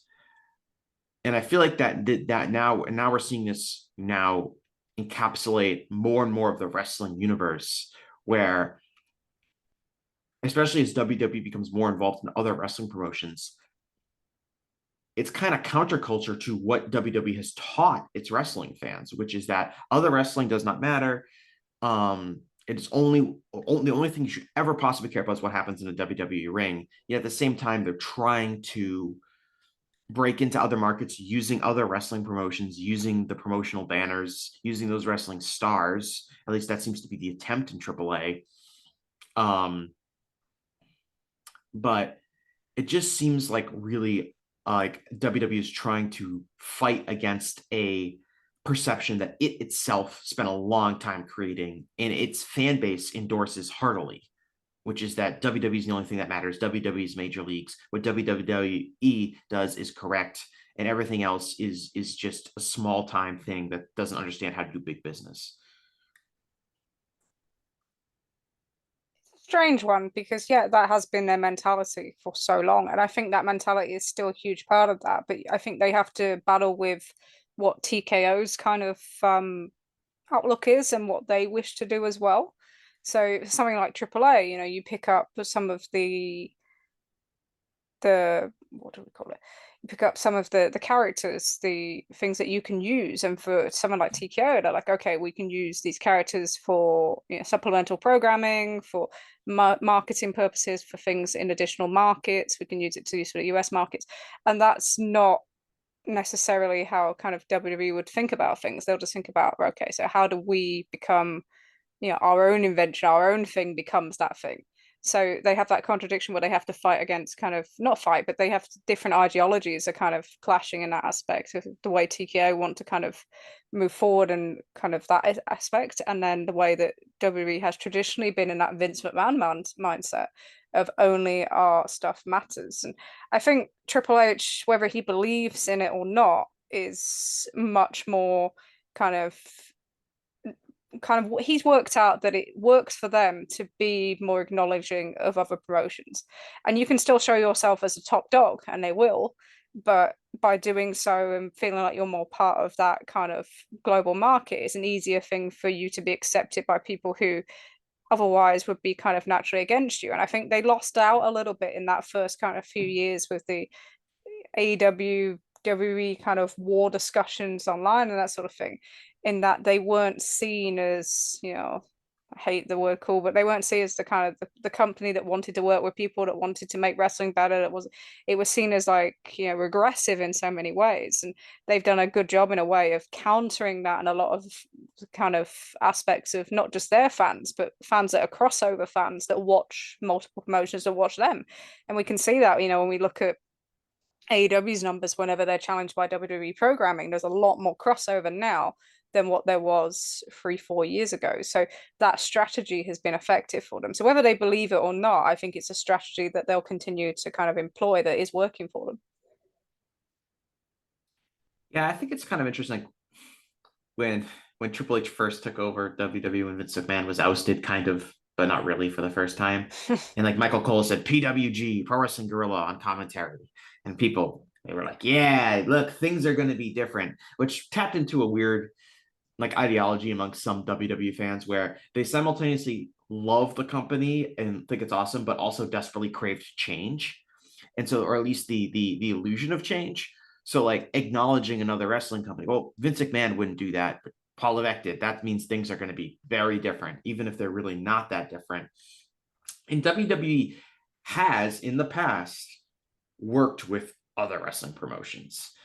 There happened to come in more like obscure times in wrestling history that a lot of wrestling fans probably aren't even aware of, but like things like the AAA wrestlers being a part of the 1997 Royal Rumble, or like their partnership with Super World Sports in the early 90s and doing co-promoted shows at the Tokyo Dome, like real honest to God co-promoted shows where like, you know, Hulk Hogan and Genichiro Tenryo were tagging up against, you know, their opponents in the main event, like actually doing general co-promotional shows. But that was largely a foreign concept pretty much since the end of the Monday Night Wars period, where WWE has been very like isolationist. And now it does feel like, even if it's like we can point to, like the, you know, Joe Hendry really didn't get a rub. It was kind of embarrassing and a reminder of what WWE's place was. It still feels different enough for some WWE fans where it comes across as an exciting new concept, even if it maybe isn't entirely effective from a true co-promotional perspective. Yeah, there's definitely an element of that because it's different. And that's something that AEW played into, you know, when they started, because it felt so different. It gave them a natural advantage. So I don't think it's, you know, unwise for WWE to kind of target in that aspect. And yeah, I don't think we're going to see tons of joint shows, you know, outside of, you know, whatever they do with AAA globally. I don't think they wish to do that. You know, if you look at their calendar feels very expansive this year with the Saturday night main events really kicking back in, and then the kind of international shows and the US shows, if in the 2 night shows everywhere.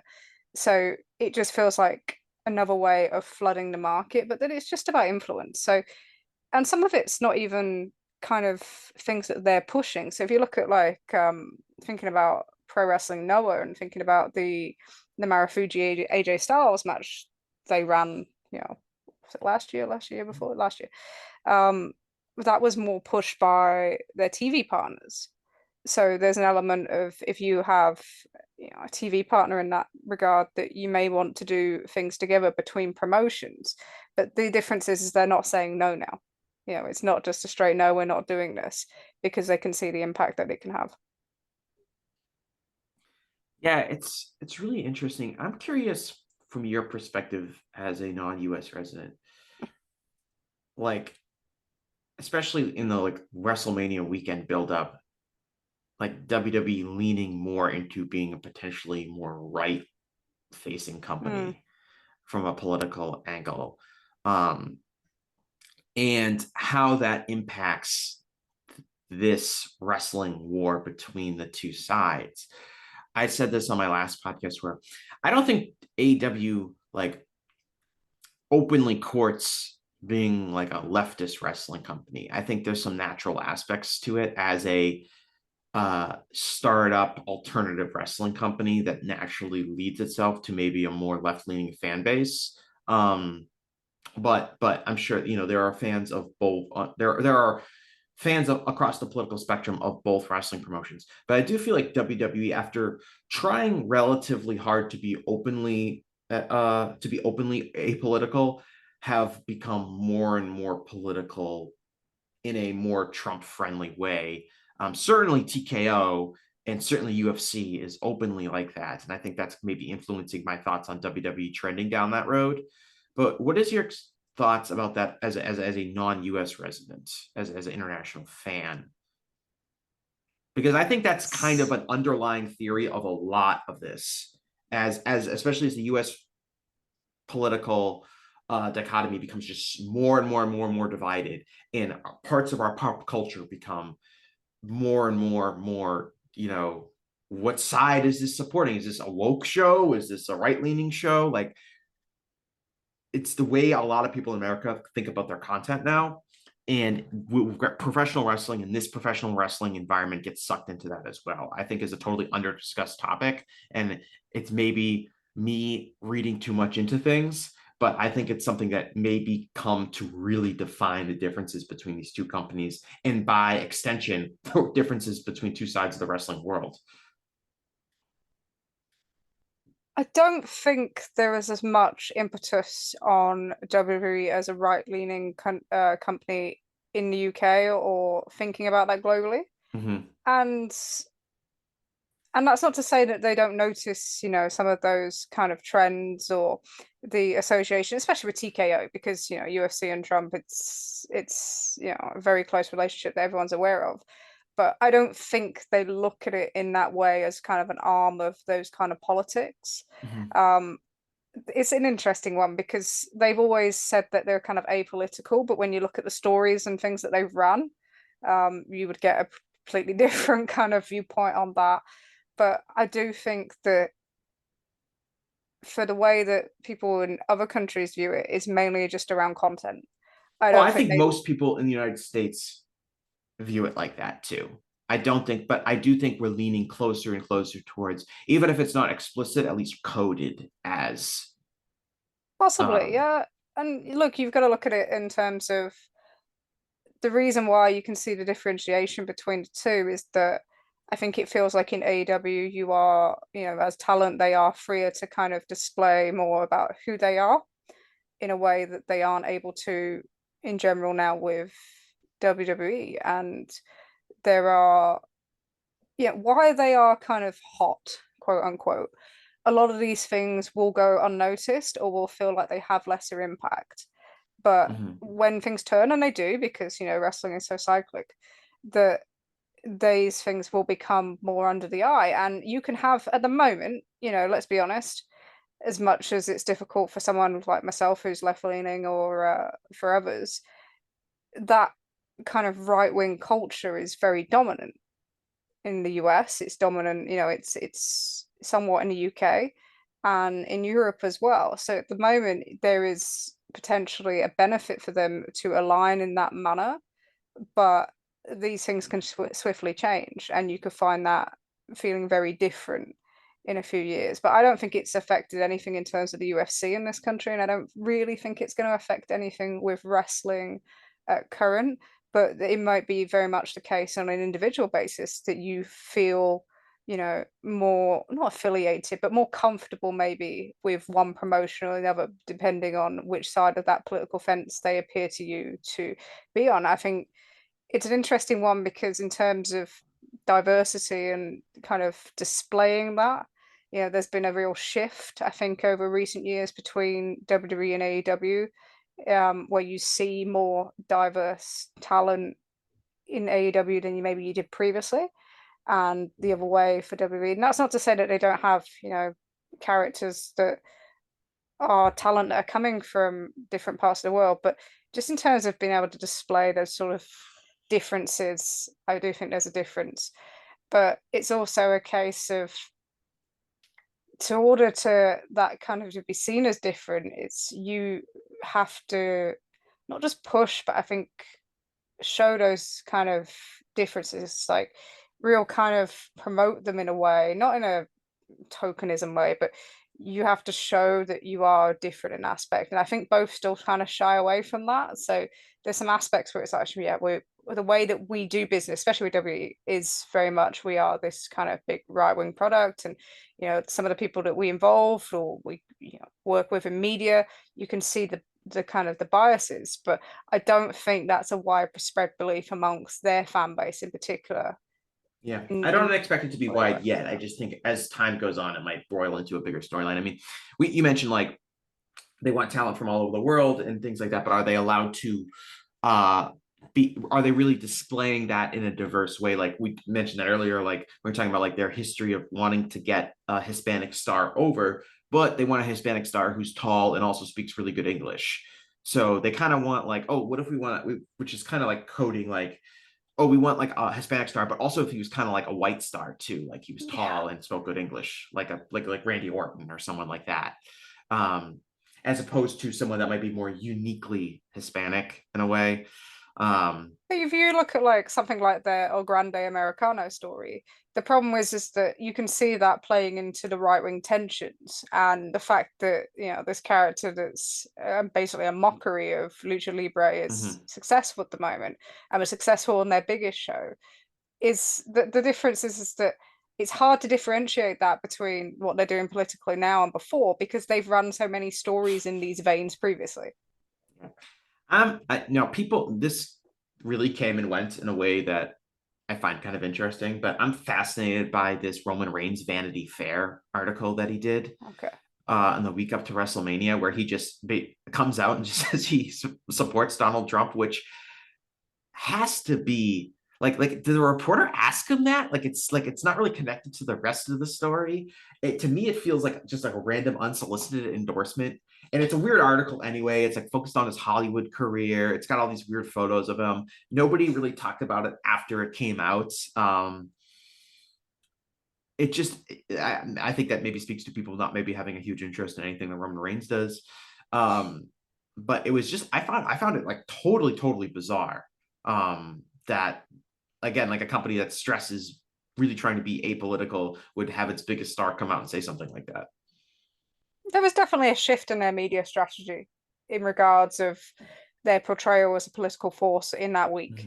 So if you caught any of that, I don't think, and you look at the outlets, especially like Paul Levesque was on, you wouldn't have kind of any doubts as to which way they lean in ways that they've chosen to avoid that.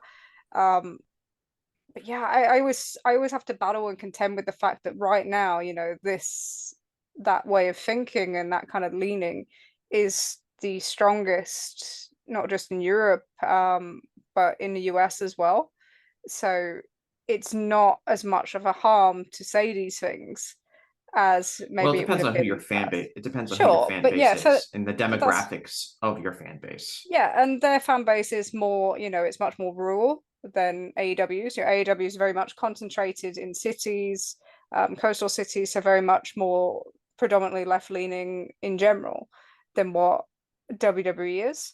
And the age groups, the demographic, they have that. And you've also got to contend with that a lot of the groups, the younger groups, we're seeing more right-leaning, especially, and this is fully politics now, but in Europe, that's been a trend that we've seen predominantly for the last 2 decades uprising, that we're seeing more young, especially young males, being kind of more right-leaning as they come into politics than what they would have done previously.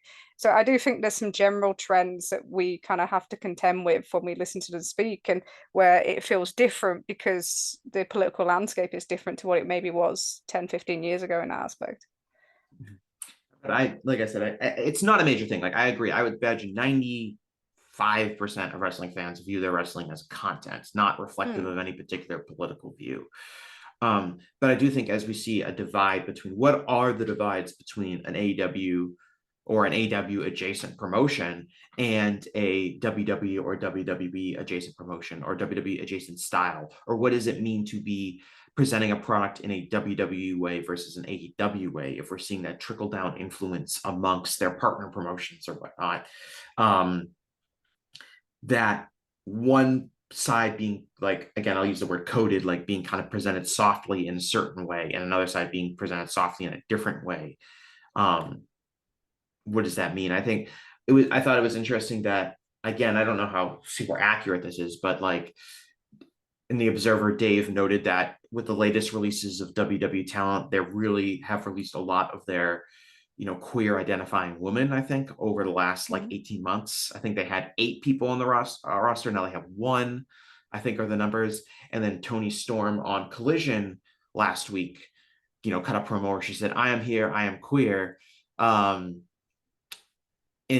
Dave wrote that was seen as a response to WWE's releases, which again, I don't know if that's Dave's just opinion on things or like Toni Storm told Dave that herself. I don't know how that was the actual machinations of what Dave is saying there, but it was interesting that we're seeing, again, that's now like on the product kind of language that would reflect a certain political viewpoint.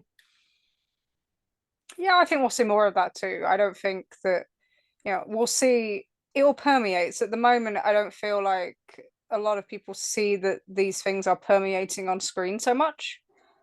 but that will change. So, you know, the more you kind of revolve around an ideology, or you kind of you know, base yourself within one. And I think TKO very much are a business based around that kind of ideology and thinking and leaning, then the more that kind of will permeate on screen, and then you will maybe see more people kind of take note of that and start to make decisions like that. And you know, there was a period of that. When you look at when they started with Saudi Arabia, you know, that was a breaking point for a lot of people, including myself. And that was something where we looked at it differently. The danger is, you know, you also look at that and you think how normalized the sports washing and that has become, and how that's now just seen as a normal way of doing business. You know, people who watch boxing in the UK don't not watch a fight because Saudi Arabia are involved, or UFC or anything like that. So it's one of them. Do these differentiations end up meaning that people are drawn to individual products, or does it mean that these things that, you know, shouldn't be normalized, that we shouldn't be, you know, if that is the case, you know, if talent are, if they're looking at, you know, their sexuality as a reason to, you know, and thinking about that in terms of talent base, you know, will people kind of just come to accept that? And that's the danger, I think, is that things become more normalized in these way of thinking, and we move backwards rather than forwards. Yeah, and lastly, I think we're gonna wrap up by kind of pointing out the key thing that we were talking about at the start of this, is that this is not a healthy or productive thing for professional wrestling, for the entire wrestling world to kind of be wrapped up between two different sides, with two major promotions kind of controlling either directly or indirectly the wrestling industry because of their financial power, and because how it seems like every other promotion needs to fall in line.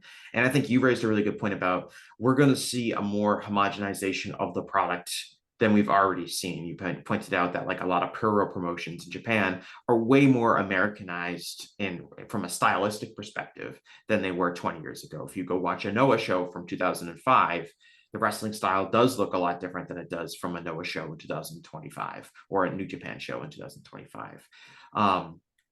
And part of that maybe was always going to happen with the globalization of wrestling and the access to various different wrestling styles. Certainly, I would think American wrestling is more puro coded than it was in 2005.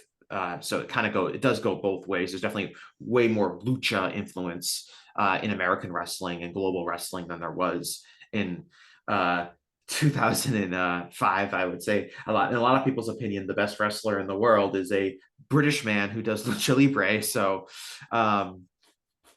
with a mix of puro. So there is kind of a globalization of it, but I do think it's a really dangerous idea, right? Which is like, is every wrestling promotion and every wrestler, and more dangerously, every wrestler kind of looking at, I got to practice the style that's going to get me noticed by one of these two big companies. And what is that style going to be? And how homogenized is that going to make all of wrestling, no matter where you watch it? Because it was always kind of like, I know as a global wrestling fan, I'm sure you feel similarly, that like if American wrestling was boring, or you're annoyed by something that was going on, or a trend, you could always go to Japan or Mexico or even the Indies somewhere and see a different type of wrestling that's kind of untouched by certain aspects of what you were seeing maybe on American television. And if that's going to cease being the case, that is not a healthy thing for really anyone, fans, wrestlers, promotions, any of it.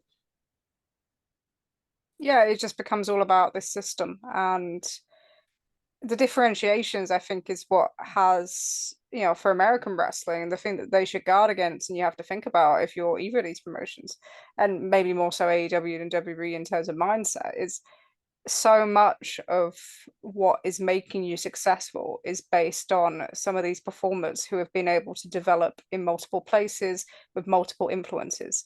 And the lesser amount of influences that we have, the less adaptability, the less kind of experience that they're going to pick up. And how do you counter that? You should be thinking about that as much as you're thinking about everything being determined around yourselves, because the system will not work in its current aspect if it continues down this road. And we're reliant on, you know, wrestling is reliant on stars being made and coming through, and, you know, the influences that have created this kind of mini boom period, I guess, in the last decade are things that are now under threat. Mm-hmm.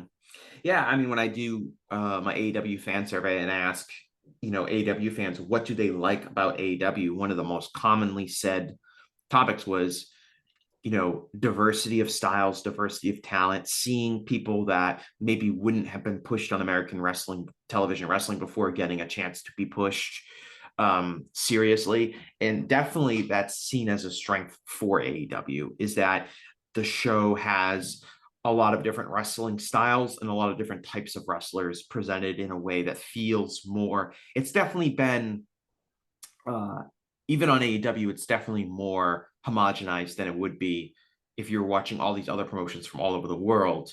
But it's definitely more than maybe what you would see on a WWE show, which is very rigid in its style. Even though WWE, I will give credit, WWE's in-ring style has evolved a lot over the last 10 years. It's definitely a more sophisticated in-ring style and more global, with different moves and influences. And it makes sense because they've added a lot of talent from all over the world, and indie talent that has worked all over the world before coming to WWE. So it makes sense that it would do that. But it definitely feels like that is potentially under threat if we're going to a system where two companies kind of control everything. Yeah, it's going to be interesting to see kind of how it shakes out and how this is managed. And, you look at, is there things that could kind of influence that we're not really aware of yet? How much is the Mexican government going to play a part in kind of trying to keep traditional lucha libre? And how much will that influence what WWE are trying to do? What will be the rebellion in the Japanese system, which is very much kind of operated in its own traditional way for a very long time now. So I think there's probably other factors that we're not aware of yet, but it'll be interesting to see how it shakes out. Yeah, I think you actually raise a good point in terms of both Mexico and Japan, where the greater involvement from both WWE and AEW has also really exploited some longstanding weaknesses in those markets that were there, whether or not the American companies are getting involved or not. The fact that a lot of Japanese companies are struggling financially, the fact that there is a major difference in how much a wrestler can make in Japan or in Mexico versus the United States, and that the American companies being more disruptive, but are definitely being disruptive, but there are also a lot of weaknesses that are now just even further extrapolating. Like, this is a bad time for like New Japan's financial health to now be kind of in the middle of like a wrestling war with WWE and AEW. They failed to modernize and to diversify. They are still running their very much traditional product where it's very much live ticketing, merchandise based. And whereas, that's where the American kind of companies have really kind of accelerated in the fact that, they are now based on huge TV revenue. Mm-hmm. And these income streams and these sponsorship streams and getting, fees as WWE from markets. None of these things are kind of accessible to these Japanese companies, and their lack of kind of diversification has left them behind. And then you have the addition of COVID, which was such a huge impact because of the nature of their business. They weren't able to sustain in the same way as AEW and WWE with their TV rights. So yeah, they are vulnerable because of that. And it's interesting to think about how can you change that structure and how can you diversify, or if you even can, or whether you need to recognize, that you are, a Japanese product for that audience. And then how do you accelerate growth within your own market in order to protect yourself against, other influences in that way? Yeah, we definitely see like in with specifically like Noah and New Japan, and even some of the smaller promotions that are kind of tied up with those two companies. They're owned by much larger big companies. They're just an aspect of that. They're not a independently operating professional wrestling business, which is another factor as well, because they're working within the constraints of budgets and things like that. And you can feel that with New Japan, especially I think this year.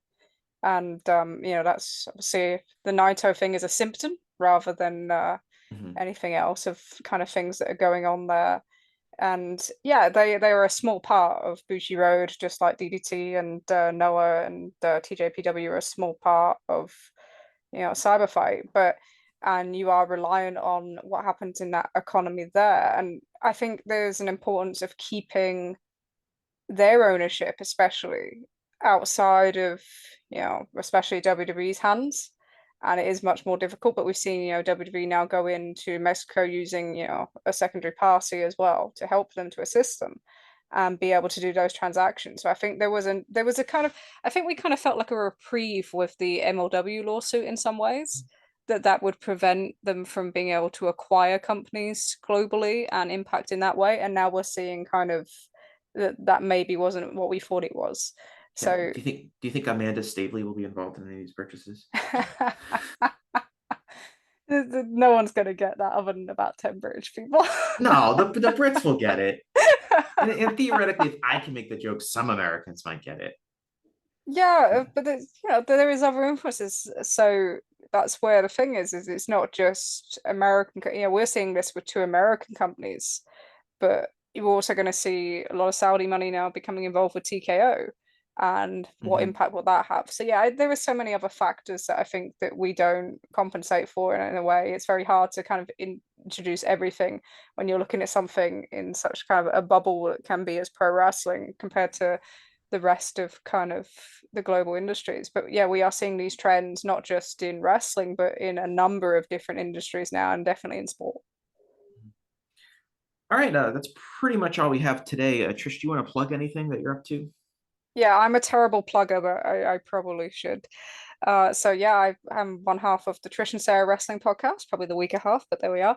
We have podcasts every 2 weeks on the Social Suplex Network, and along with all the other great podcasts on network. And we also produce a newsletter now that has a number of contributors that comes out on a 2-week basis as well, where we are trying to compensate people, give someone another platform to write on, and to basically just mix things up a little bit. Because I know you spoke about on your previous episode with I don't use the word talking balls, a Brit, but well, what's funny is I then subsequently went on a rant in the Discord about how I'm annoyed that people use pickup basketball references way too much. And unless you're a regular pickup basketball player, you shouldn't be using them. But yes, okay, talking ball, talking footy, maybe. Do people say that? No, none of that. But no, the aspect is to have more voices, being able to talk about more things in detail outside of the traditional way that seems to be producing content at the moment. So that's something that we're aiming at, and to compensate them as well. So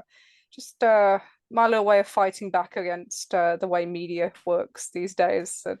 Yeah, so you guys have 2 issues of the network? Free now. Yeah, free. Okay. So another one out next week. So yeah, we have features from looking at so many different things. We're looking at storylines, we're looking at career developments. We had some great features on Sayaka Matani and Hiroki Goto last time in that aspect. We're looking at philosophical wrestling questions, and as well as trying to cover as much globally as possible. Because yeah, as we're talking about this, one of my big concerns is that coverage, everything is becoming so Americanized and everything else now feels niche, and it feels very strange to talk about some products that are drawing 10,000 a week as a niche product. So I just want to help in any way we can to kind of widenize the kind of coverage of these things, and to make them more accessible to anyone that is looking for alternatives in their wrestling viewership. Yeah, I've been reading the newsletter since it came out, and I do think that the goal is very noble. And I do think what you touched on, again, when we talk about the wrestling civil war, AEW's creation, as beneficial as that was to so many aspects of professional wrestling, it did kind of replace a lot of attention and coverage that other wrestling promotions would have been getting. I know people harp on Dave. I certainly do it from time to time as well. And it's Dave used to, watch way more New Japan. He used to watch matches that people would recommend to him from other promotions. He used to cover Stardom, and he used to cover Dragon Gate sometimes. And you don't see any real analysis of those companies all that much in the Observer these days. But part of it is also because a whole other major wrestling company has been created that produces multiple television shows a week and has a ton of news that you have to cover. And it occupies a lot of time from people that otherwise would have been doing it. And it's nice to have other outlets stepping up. And we also lost people like Larry Zonka and other people that maybe would be contributing to a global wrestling coverage. But it's very nice to see what you guys are doing with Social Suplex and what you're doing with the newsletter, similar to some of the stuff that's going on Voice of Wrestling, where, yeah, I read, I'm sorry, I forget the author's name. I think, was it, who wrote the very long the Stardom review? Tim Hunter. Tim Hunter, that's right. I wanted to credit the right person, but I had a couple names in my head. I was like, I don't do it. But like, yeah, like that was a really, really thorough review of everything that happened on the Stardom show. I watched that Stardom show and I'm a Stardom casual, so I don't know anything about what's going on with a lot of these storylines. So I was able to read that and be able to catch up a lot more on what I saw and connect that with the stories that were happening. And that's just something that we're just not getting a lot of. And I mentioned that in my last podcast, is like so much of so much of our wrestling coverage, even amongst the people that would be capable of covering stuff like that, are so focused on business and metrics and the cold, calculated observation of numbers, which is important, but it's not everything. And I feel like there really is a void in a lot of the like earnest, opinionated coverage from somebody that you can trust, that's not just looking at a cage match rating that might be influenced by all sorts of different things, or not just scrolling through social media with a bunch of random people, but getting an opinion from someone that you hold a standard for. And you value what they have to say is really important. So I'm really happy to see that work happening, especially like you said, like an alternative. There's just, and even like, especially written content, like there's a real shortage of wrestling written content these days. As I say this on a podcast as someone that used to write multiple columns a week and maybe writes like 1 or 2 a month now. There's another key bit to it. We're not trying to threaten anybody or change anyone's business. We're not working. My big thing is the paywall, I think, makes analysis more restrictive, even because you're accommodating to a certain kind of fan base, and that's where the time thing comes in with AEW. People feel like they need to spend time with it because that's where their consumers are coming from. On WWE, same aspect for sure. That's what you said when you ask them, like, oh, why don't you cover this? Like, that's not what people care about. Yeah, so people apparently really still care about UFC on the Observer. I don't know. I've not cared about UFC for 10 years, so I'm not going to comment on that. But yeah, so I think there's some aspects of that, and also, we're not trying to be a threat to anybody. My whole idea was there needs to be more kind of free available content, because what we're seeing globally in terms of news content is that everything of strong analysis is moving behind a paywall, and then what's kind of outside of that is being replaced in this vacuum by things that are a lot weaker, and you see viewpoints and kind of inaccuracies kind of everywhere. Aggregation, I hate aggregation as well. So aggregation without kind of analysis and context is probably my biggest pet hate. So the idea is if you can present something in like a cumulative form and provide more of that context and the analysis to go with it, then you can fight back against some of these kind of things that we have, where things are so much without context and everything comes with an agenda, and that's filled that void that's been left with everything moving behind the paywall. So yeah, there's a little philosophical thing to me of this in a weird way when it just comes to something that's just a thing on professional wrestling. But yeah, that's just our way of trying to kind of add to the space rather than take away from anyone else. So. No, and I appreciate it, because like I said on my last podcast, like I think there's a lot of like pervasive negative narratives about various things in professional wrestling, and they get spread around largely because there's not enough like structured, informed opinion to counter it. And we need more outlets that are doing that. And unfortunately, a lot of outlets, especially the major ones, are going away from that or never had any interest in that in the first hand. Nothing is more depressing than looking at like the Apple Top 100 like wrestling podcasts. Chart and seeing who and what are like the most popular podcasts for wrestling, and thinking about that's where most they have the most biggest platforms and have the most listeners listening to them. It's not an exciting group of cutting edge punditry. It's a lot of old wrestlers from the Attitude Era. That's why you've got to create alternatives. You've got to create, and you've got to try and do what you can as an alternative to kind of counter that. you're kind of going to have those same voices continuously and the same influences, and it's not the same now. Everything, I love the word balkanization. I'm addicted to it, I think. But the way that we consume everything, the way that we interact with everything is balkanized. It's funny that wrestling's trying to move to a more homogenous, especially WWE, to a more homogenous style and intake, and yet the world is moving differently. So yeah, you can't market to everyone in the way that you could previously and kind of influence in that way. So you've kind of just kind of do it kind of one at a time. And yeah, I think having variation is much more attractive now than it has ever been. And that's what I think a lot of us are targeting. I think that's what Voices of Wrestling target. I think that's what we're targeting on Social Suplex as well. And I think that can all work together to provide more kind of coverage of different things, and more diversifying of viewpoints as well, from different people, from different kind of backgrounds, outlooks, race, sexuality, all them sort of things. The idea, I think, is for all of us, we've gone into a complete kind of cubbyhole here, but to have kind of more representative views of the audience, rather than it being kind of a selective group that are kind of deciding how everyone should think and feel about pro wrestling.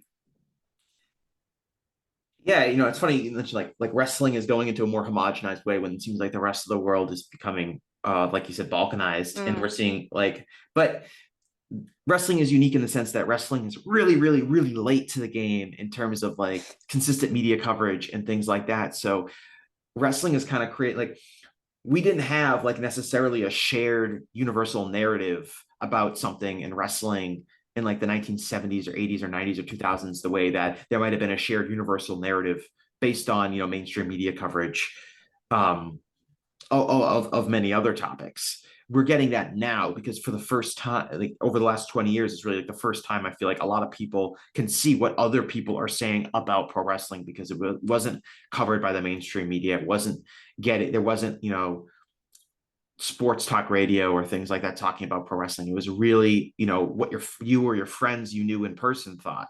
Or maybe the letter section of the Observer or something like that if you're a real hardcore fan. Where now only through social media have we really been able to see what other wrestling fans think. So it's a totally almost backwards social dynamic when it comes to individual opinion, individual thought, collective opinion, collective thought. What is the general narrative? We're seeing that painted now as opposed to something that had been painted 100 years ago by mainstream media, like in most subjects. It's an interesting thing to think about, isn't it? And I think if you look at WWE's strategy, that's where they've targeted well from their regard, is that they've seen that this develop and they've seen how to get control of it early. And that's what everyone else is now fighting against. So. All right, Trish. Well, thanks so much for joining the show. You were a great first guest. I'll look forward to having you on. This was very close to turning into just me and you talking about soccer for 2 hours, but we were able to keep it together.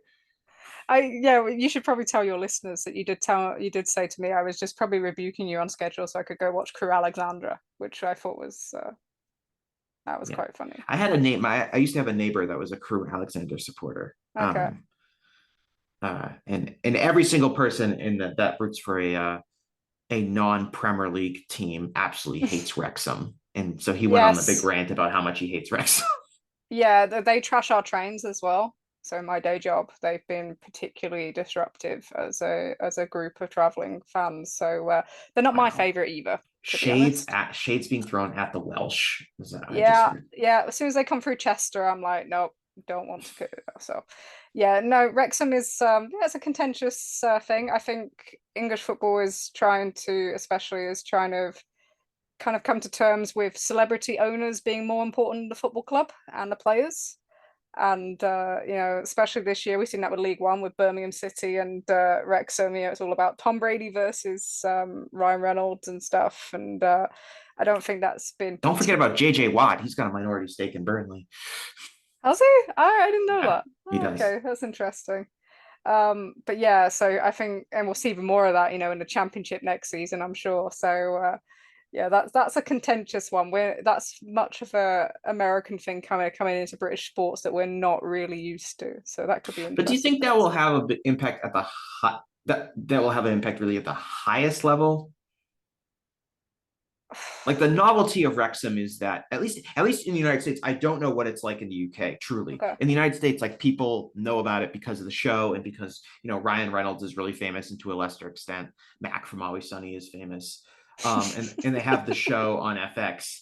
And so people kind of know about it in America, like to the average American, the idea of Wrexham is like, oh, it's this super old football club. It's been around for a super long time, and they have this charming old ground, and they, you know, they almost had to close down, and it's the heart of their community. And it sounds really quaint and cool to like Americans, but like, but we don't understand. But most Americans don't understand that, like, yeah, like a lot of like non-league and lower league teams have the exact same situation. They've been around for a long time. They're the heart of their community. They're on shaky financial ground. Like that's kind of a standard, but because it's been popularized by celebrities, it's become kind of quaint, and done that. But I don't know if that like makes an impact at like the highest level, but certainly makes an impact at the lower level when you're talking about the financial differences, can be more stark.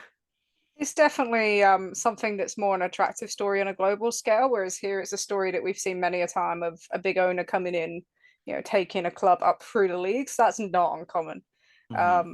And you think about some of the first ones, like we saw in the 90s, not just, you know, highest level. The biggest one was kind of Roman Abramovich coming in at Chelsea and turning Mm-hmm. them into Chelsea. So I think at this point, you know, Well, every Chelsea club. fans are going to be very upset that you dismissed their prior Roman Abramovich history. Well, no, but they weren't Chelsea as the competitive nature that they became after. They weren't that sort of Mm-hmm. club. They were a much more traditional club. You know, it's very funny in a way to think of that '96 team and, you know, Zola and Wise and that sort of thing, and then see what they became just a few years later with that investment of money. But now we're at a stage where every club has, when you get to the Premier League, has big owners in general. You know, well-known owners, whether it be countries or whether it be kind of ones that are associated with American football teams or American baseball teams or celebrity owners. So it's not, once you get to that level, it's not that much uncommon. But I think they think from a global perspective, it's much better for them in terms of marketing. And it is because, you know, Wrexham are known worldwide. I remember they played Bolton up here, and the amount of Americans that were in the country that were traveling to watch them at one of the worst grounds in the football league, to be honest, um, was insane. And that's where so from a local aspect, we don't really notice it as much. It's just a club that's coming up through the leagues, but then you notice that it's getting outside attention, outside of what, you know, other clubs of similar kind of stature and size would do. So yeah, it's a global thing more than a local thing. Whether that changes and it changes the way that we consume football, we'll see. But there's always going to be much more of a pushback against that here, I think, than there is maybe in places like the US. Well, the US market, we're just dummies for European soccer. You know, we don't really know what's going on most of the time. So we think Wrexham is a charming success story. Which In some ways they are. aspects, yeah, in some aspects it is. It's always good to see. I think it's good.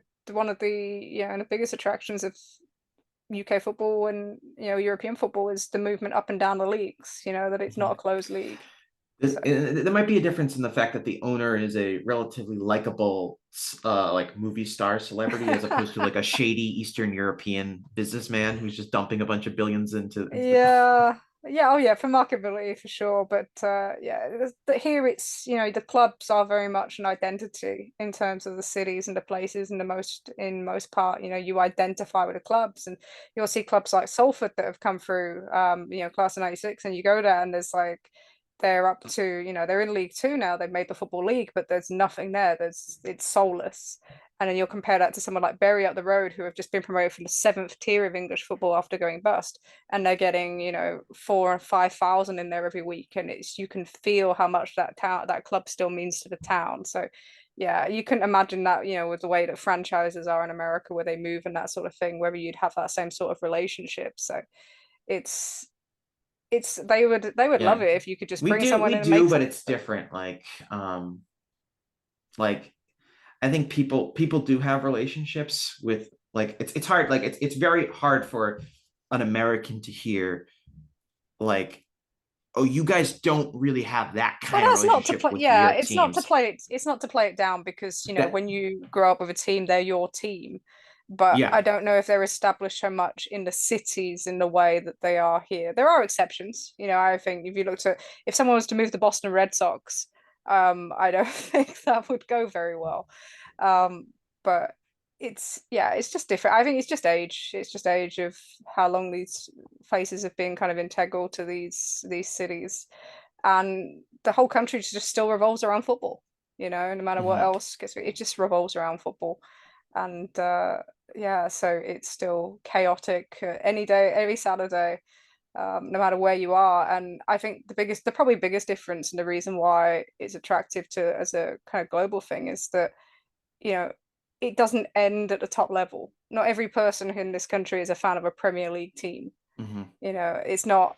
We don't have a triple like League One and Championship and League Two. They're not development for Premier League in the same way that Triple A and Double A are.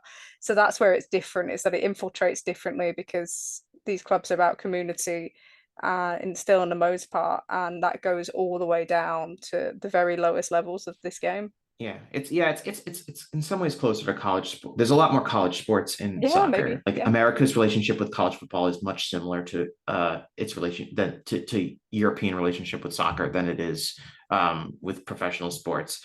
I know, especially when you're talking about the lower league teams, you're also seeing a real community aspect where the players you're watching on the field, many of which are from your community, they came up through the academy. And maybe if you're a Premier League side, you maybe have one player who's from the city that you're from, that represents the club.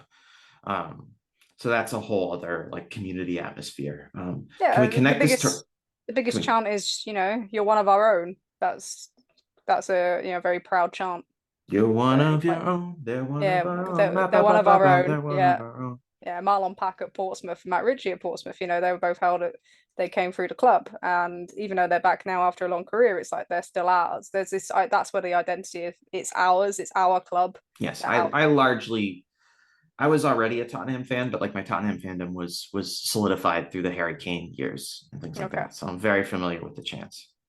And me, a Tottenham local, of course. I'm going to be look. You identify with clubs wherever you can be forever the world. I'm a New York Mets fan, so yeah. I see that David Wright. There's probably not a lot of David Wright portrait pictures in the UK right now. We have. There's quite a large Mets community. I think that sometimes, especially snooty American, hipster Americans, underestimate how popular American sports are overseas to a degree. I think that some American fans definitely overestimate, but I think the idea that nobody in the UK watches the NFL, that's dumb. And I was like, that's not my experience in knowing British people. It's not as popular as America for sure. It's not as popular as the biggest sports, but there's definitely fan bases that are there. At least in my experience. It's just accessible now. It's the same way with, I played soccer my whole life and things like that. So I always liked soccer. But I really got into watching the Premier League, and I'm not going to lie, I've been watching the Spurs game this entire time we've been recording this podcast. They're about to lose 2-0 at Crystal Palace, but it's largely a B. it's largely a B team anyway, because the only game that matters is the Europa League final. But I got into it largely because the games were on Saturday and Sunday, mornings here, which are a time where I had a lot of time free time. I'm not doing a lot at 11 a.m. on a Saturday morning. So that's a lot easier to actually watch something than 7 o'clock on a Saturday night, like an American sport would be. So it's the accessibility. I think that's one of the reasons F1's become popular here too. Yep. It's because it's it's actually a great sport to watch if you have children or you have a busy life. And that's been a great thing to watch for me. It's very funny, isn't it? Because I think sometimes, when people think about you as a podcaster or they think about your interests, you kind of get pigeonholed a little bit. But for me, my thing growing up that I loved the most was Formula One. And it's been interesting being kind of an older, I'm going grey, so we can just say older Formula One fan, and seeing kind of new fan base coming in and how kind of Formula One is changing to adapt to that. And it still caters to me. I have I still watch all the races and that sort of thing. But then seeing different experiences in the way people, I love that. I know some people push against that, but I just think it's fascinating. And it's the sport needed to adapt and to change, and it has done. And it's now more welcoming than ever Yeah, and more attractive than ever. So I really hope my roommate isn't listening because she's a huge Formula One fan and just was at the Miami Grand Prix last week. oh But wow.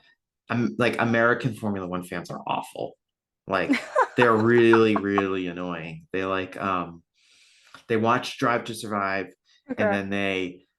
then they just want to tell you all about, oh, it's this personality. You got to understand. Like they just want to they want to share it with you, which in some ways is nice, but they kind of do it like an obnoxious, over the top way where like you don't understand the storylines that go into it. I'm like, I understand manufactured storylines. I have a podcast about professional wrestling. Okay, I understand that. I'm a NASCAR person primarily, and Right. F1 has become like much more popular, at least where I live, and especially among my cohort than NASCAR is. But It's strange because in a way I have this sheltered F1 experience, and I do wonder when you think about WWE wrestling fans and wrestling fans mhm. from other promotions, particularly when I speak to people in Japan, when we've been in Japan and they've explained how that kind of works and how their fandom works, is that I still consume it in the same way I did. So I don't really interact outside of just talking about like what drivers are doing and stuff and where they're up to in the race. I don't really interact with people that kind of go through kind of all the stories from Drive. I've watched Drive to Survive, but go through all the stories with me, because to us, like when we watch Drive to Survive, it's like when you watch anything like reality show on something, there's some things they don't include, there's some things they kind of skip over, and you're more interested in how they cover things than the way the stories are manufactured than you are in actually what the manufactured story is, and you're comparing it to actually what actually happened, what was the reported story. So I'm more interested in that. But yeah, it's weird. So it's kind of like living in your own little bubble where you're not exploring this new social dynamic of Formula One at the same time. So yeah, I wonder if that's the same with wrestling as well, whether some people just, they consume it the way they've always consumed it and they don't get involved in kind of all the discussion that we do around it. So Yeah, I mean that's a bigger discussion point about like just like who's online and who's not. hmm. Like I'm a pretty online person. Like I spend a lot of time discussing the things that I like online. A lot of people don't. A lot of people like their things. They maybe they scroll through Reddit or something like that. But like I think there's a whole other level of fandom, um, of like people who are really eager to discuss and see other viewpoints about something they like. And there's other things that people aren't going to be nearly as involved. And we probably underestimate how many of those people are like that. And we obviously over fixate on like what people are saying online about any product. Yeah, absolutely. It's always something just to keep in the back of your mind, I think. Yeah. What percentage of WWE fans are aware that the company purchased AAA? You would think that considering the amount of airtime that they've given to that and that they include it in WrestleMania, that a considerable amount, but for some people it'll just be like a passing news story, Yeah, you like they know? don't really care or really like. Do you think 50% Yeah. of people like are like keenly aware that they purchased AAA and that might be doing a joint show coming up? They may be aware there's a joint show. I mean, they promoted that joint show pretty hard on their Backlash PLE last night, but Mm. I think it's more of a case of it's a happening. So similar to like NXT, right? NXT will not get Raw SmackDown viewership no matter who you put on there. We saw that when they put John Cena on there. But it's like, so for a lot of their base, it's just a happening within something that they watch. It sounds all awful, but you know, what are they more likely to know? What partnership they've got with kind of a movie or something, or that they've purchased AAA, and they're given the similar type of kind of importance in that universe. So it's, yeah, there will be parts of that kind of fan base that will be kind of really energized by that or want to know about it, and there'll be parts that are just like, I just want to see Roman Reigns and Seth Rollins and CM Punk, and that's Yeah. it. So All right. Well, we're gonna wrap up, but thanks so much for joining the show, Trish. the We'll talk longest to tail, that's probably like the longest tail you've ever had. the longest what? The tail, like, so it's like, oh, you Oh just no, do the podcast and you have this we huge tail after, like saying, yeah, no, just plug we've this and let's I've go. had some long ones before where like a random topic gets brought up and then we just start talking about it. But thanks so much for joining the show. And we'll talk to everyone again after a while. Hi, I'm Case Lowe, co-host of the Open the Voice Gate podcast. The one question I'm constantly asked when it comes to Dragon Gate is, how do I get into the promotion? Well, stop asking and start listening to the Open the Voice Gate podcast, released every Wednesday on the Voices of Wrestling podcasting network. For exclusive news and show reviews, look no further than the leader in Dragon Gate coverage, Open the Voice Gate.